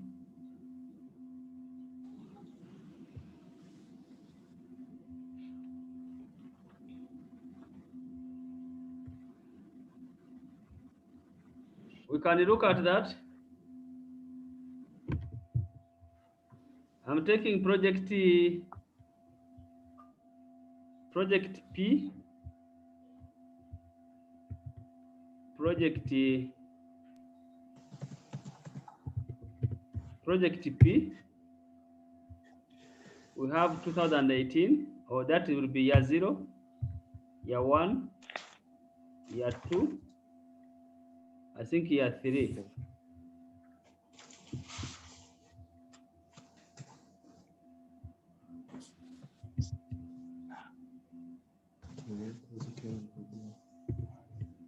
This is my period.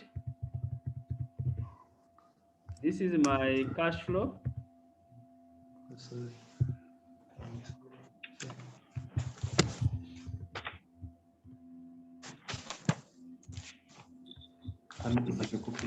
is 160.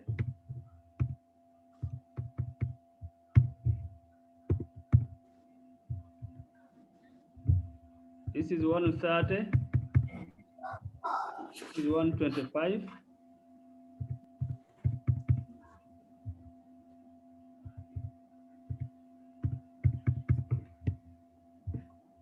$125. And our PV factor, they told us it is 10%. PV factor, 10%. So it's our formula we are using. 1 divided by 1 plus 1 plus 0.1 power power 0.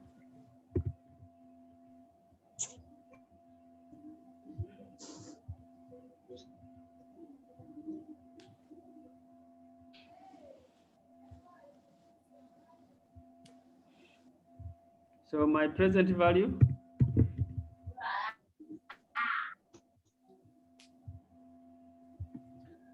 cash flow. I'm getting this. Times this.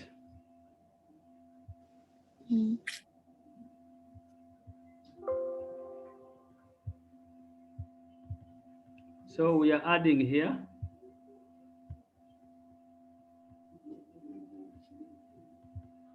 This is my NPV. Then they also want the profitability index, PI. How do you get the PI?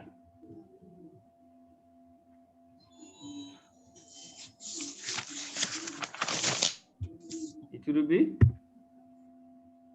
the summation of the present value of present investment.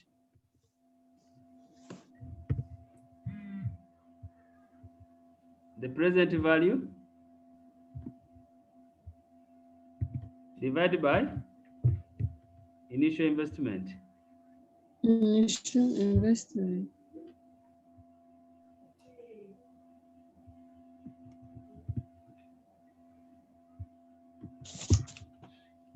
That is the first project.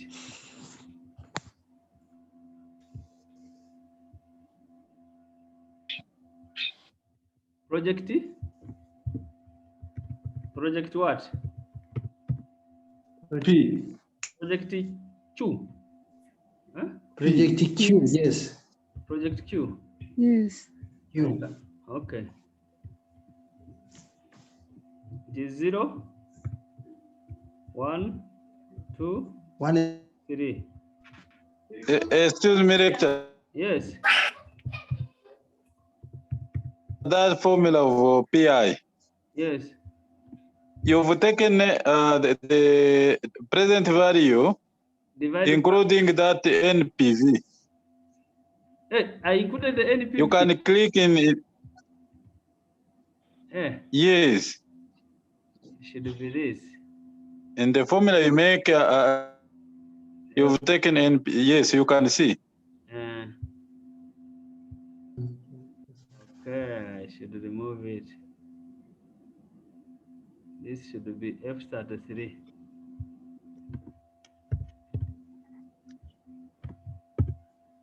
Okay.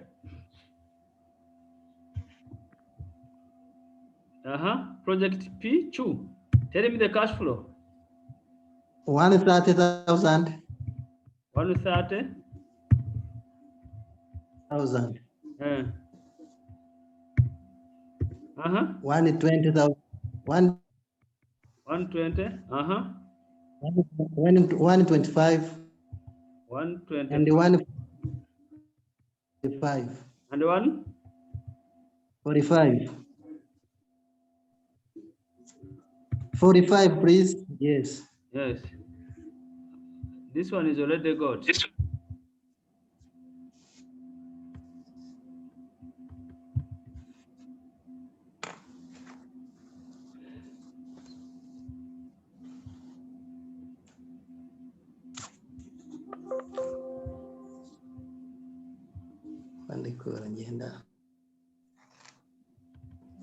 So our PV, this time was this.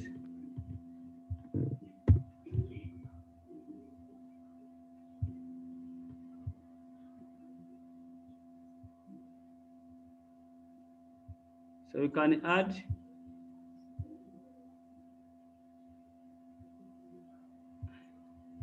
this is my NPV. NPV.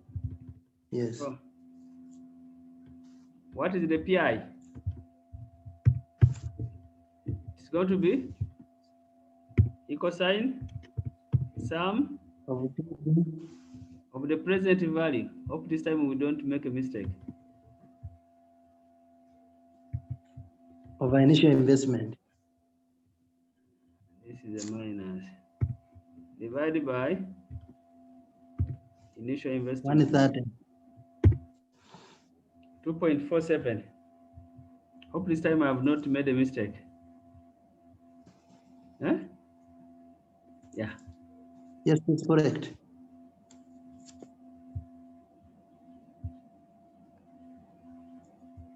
Project R. Project R. So here we accept. Isn't it? Yes. Accept the investment.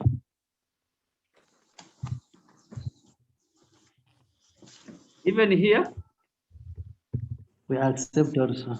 Accept. Project R.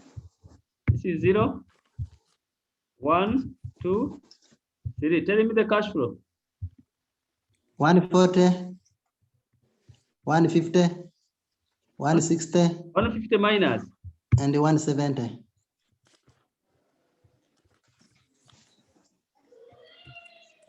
160. And 170. 7. The PV is the same. But we have a minus.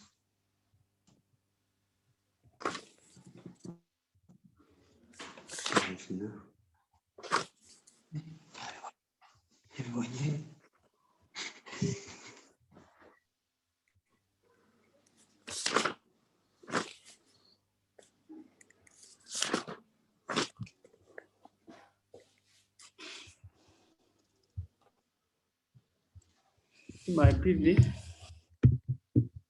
If I add,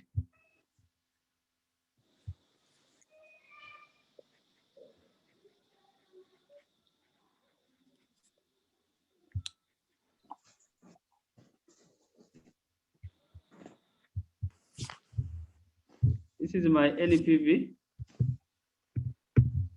and this is my PI.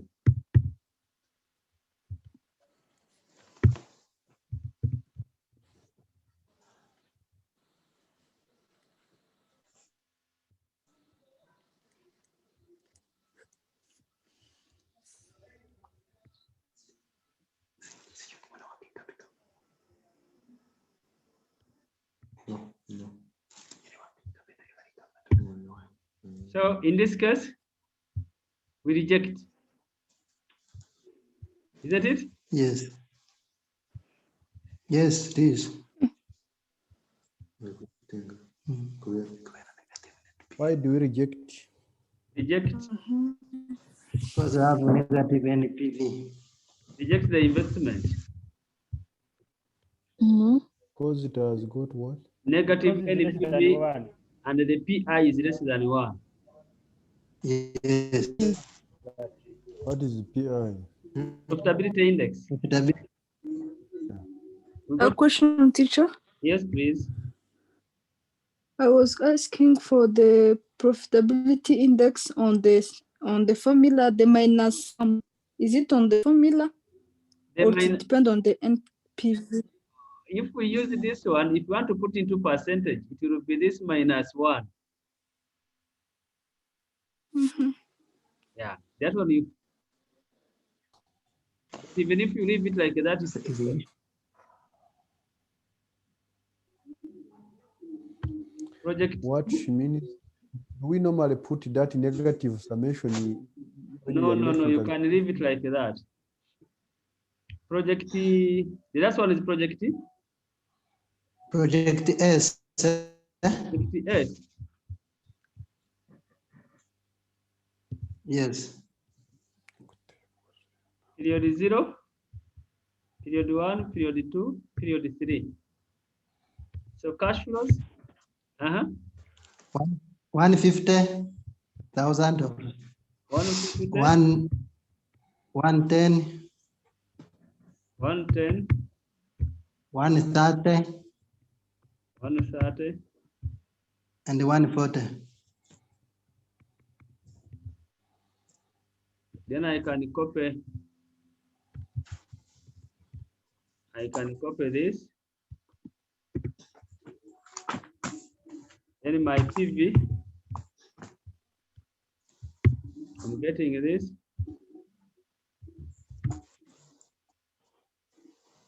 Times this.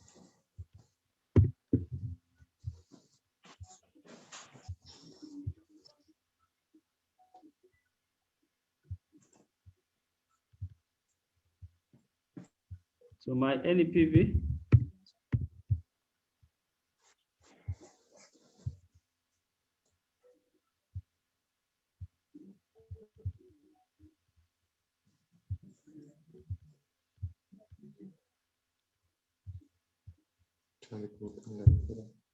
then the PI.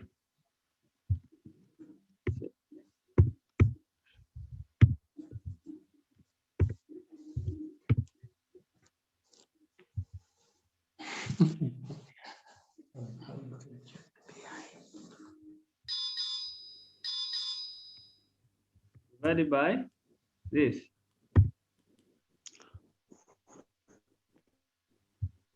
Why you put minus when calculating the sum? I want to avoid the negativity. This negative, okay. have a positive here. Now I've finished the first part of the question. The second is to make a decision if projects are divisible. If the projects are divisible.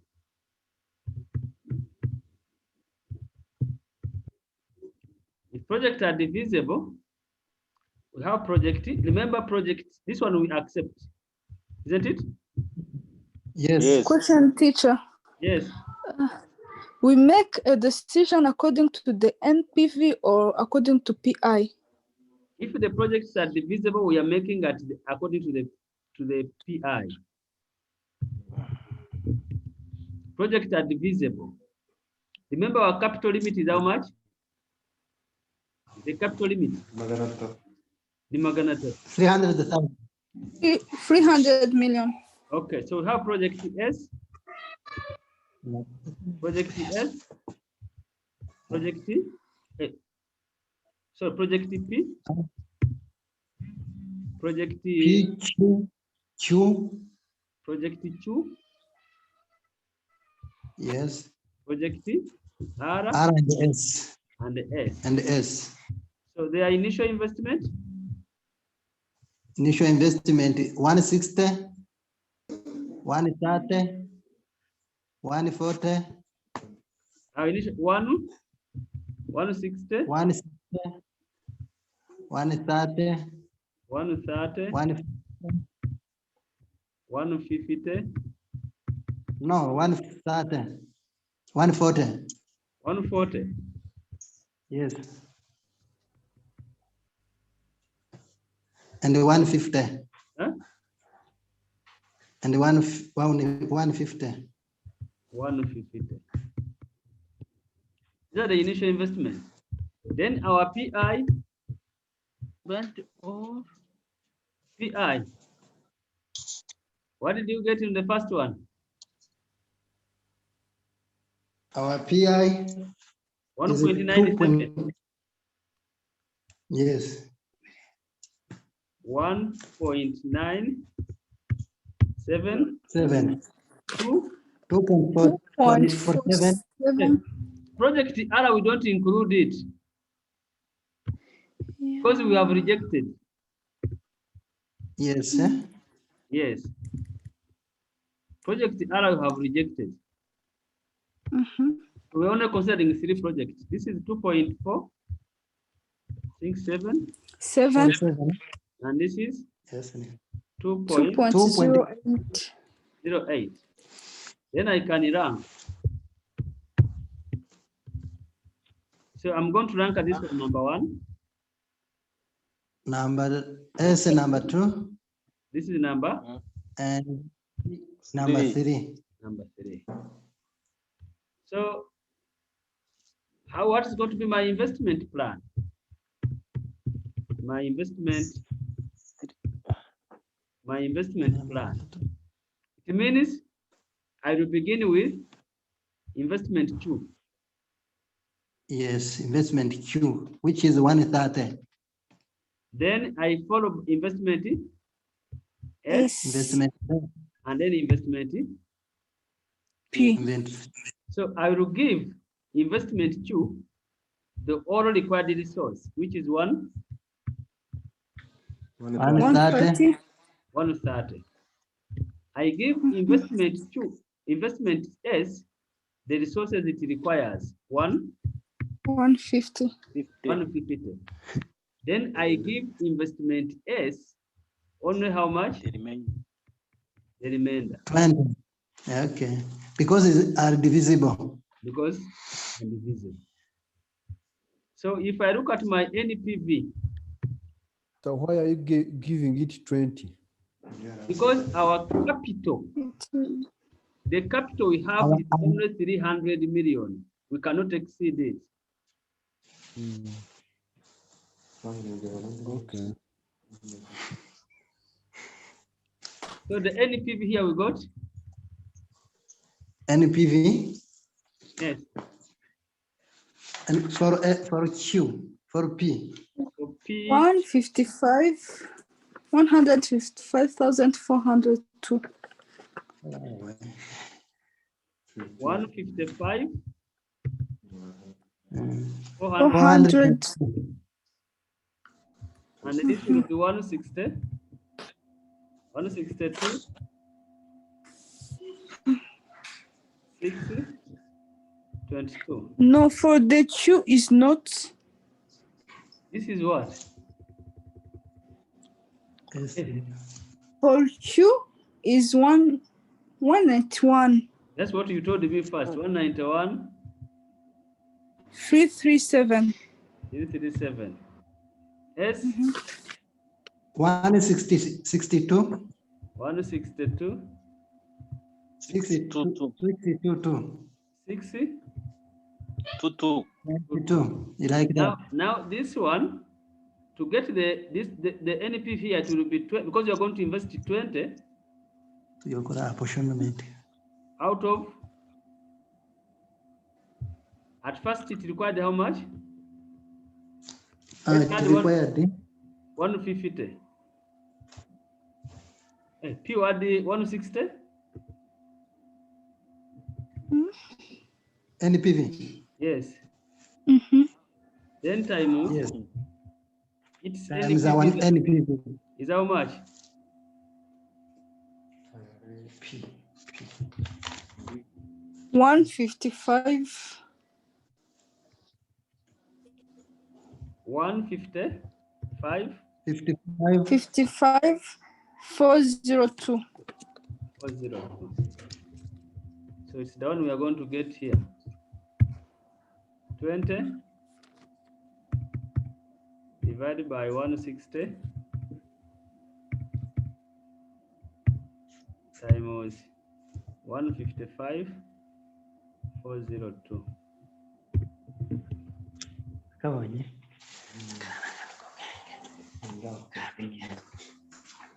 That will be my total NPV for the 3 projects.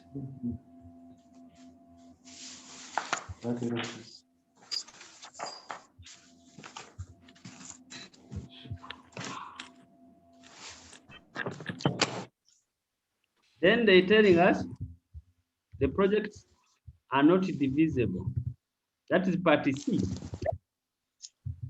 Part C, projects are not divisible. Projects are not divisible. So if the projects are not divisible, remember we said we are going to get a combination that gives the highest NPV. Combination and the NPV that gives the highest NPV. The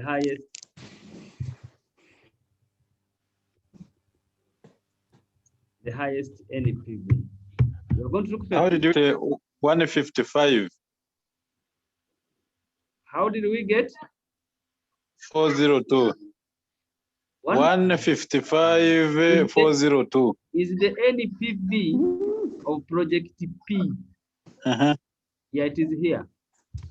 Oh, okay.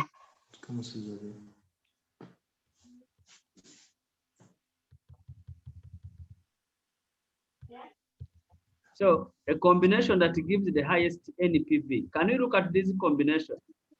Remember, your combination should not exceed 300. 300 million. So meaning you can combine P and Q. Project P and project Q. NPV. What would be the NPV? Project P, it is 155, 402 plus project 2 is 191, 337. It gives you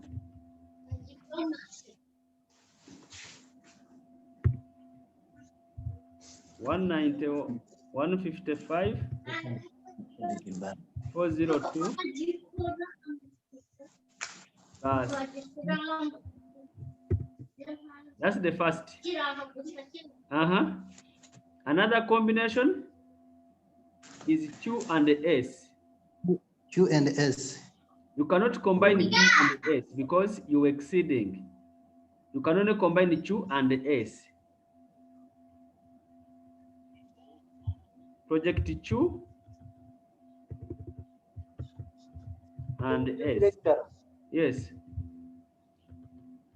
the investment plan in the project where we found 20,000. 20,000?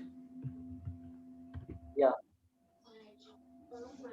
Remember our total capital. Our total capital.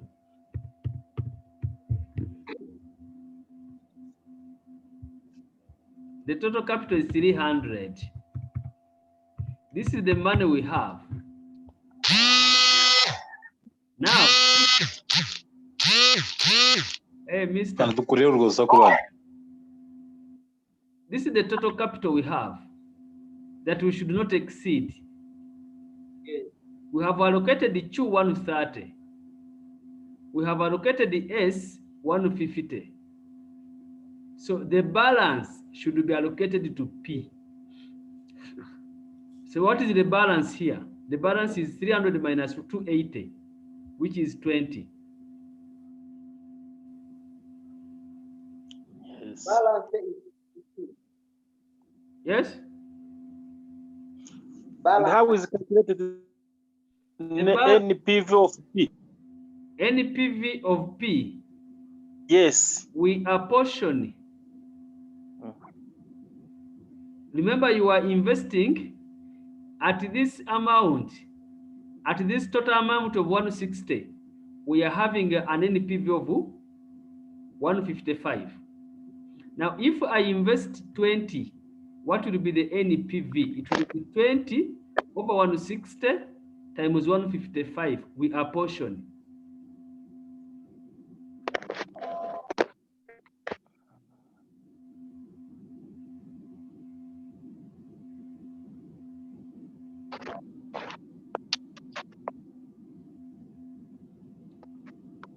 Q and S.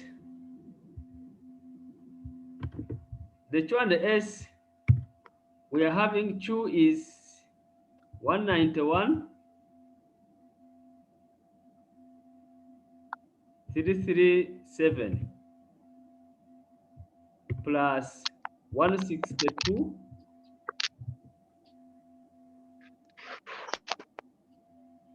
622. So this is going to give us this plus this. So it means if we are to combine, if the projects are not divisible, then you should take project Q and project S. They are the one which gives us the highest NPV.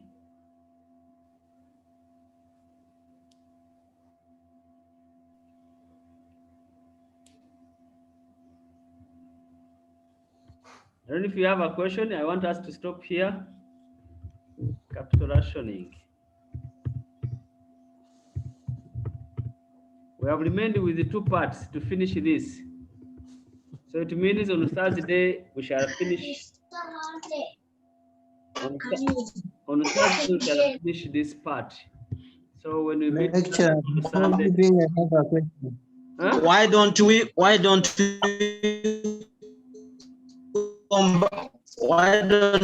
combine S and P? Why don't we? Why don't we combine S and P? If you combine S and P, you exceed the money you have. Because S and P, they require 310, and you only have 300.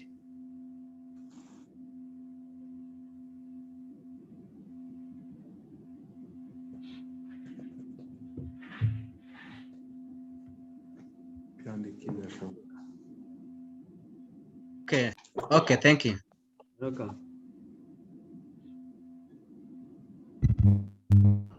Any question? I think we are stopping. Let me see the question I have in the chat. Lecturer, before you leaving, I have a question. How calculate QNPV? Hey, is it not correct? Some says, because I'm saying, how did you calculate the NPV of Chu? We added the present values. NPV of Chu. Is it not correct? I think it is correct. We added all the present values. Yes, someone has a question.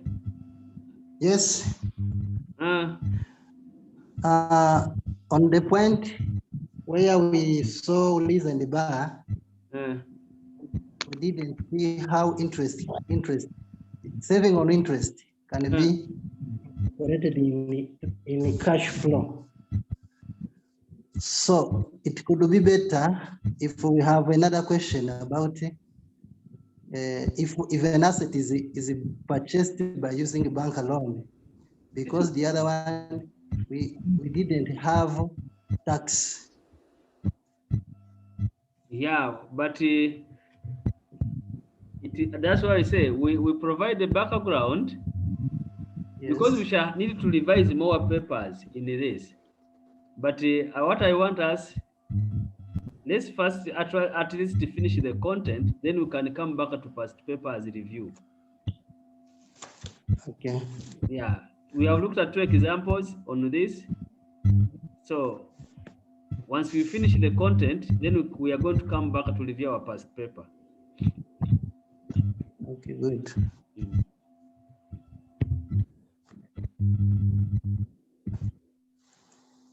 The projects which are not divisible, why combine project while indivisible? Let us see Hey, I think I wrote where we got to this question. I didn't write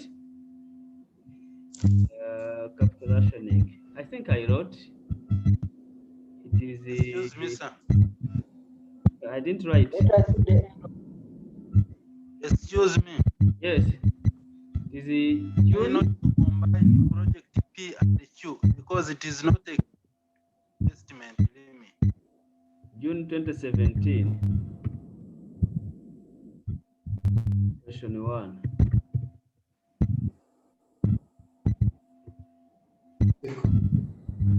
Excuse me. Yes, please. If you combine P and Q, if you combine, we are not. If you combine the P and the Q, because P has the 160, Q 130. Yeah, we combine them. The first was P and the Q, and we got this. We get this NPV. And we combine Q and the S, we got this, and we said you select a combination which gives you the highest NPV. Yes. Q has an event equal to. If you combine P and the Q, it gives you 346 NPV. If you combine Q and the S, it gives you 355, 353. So which one are you going to take?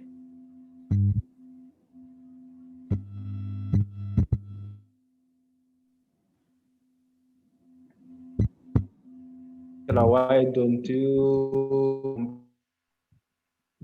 Eh? Why do? No, why don't we? Combine P and R. P and R. R we rejected. Yes. R we rejected. It is not viable. How can you take a project that is not viable? Yes, thank you.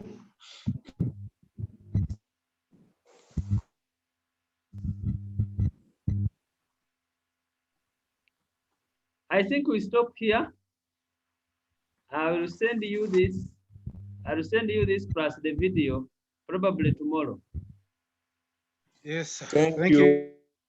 Yes. Okay. Good night. Good night. You.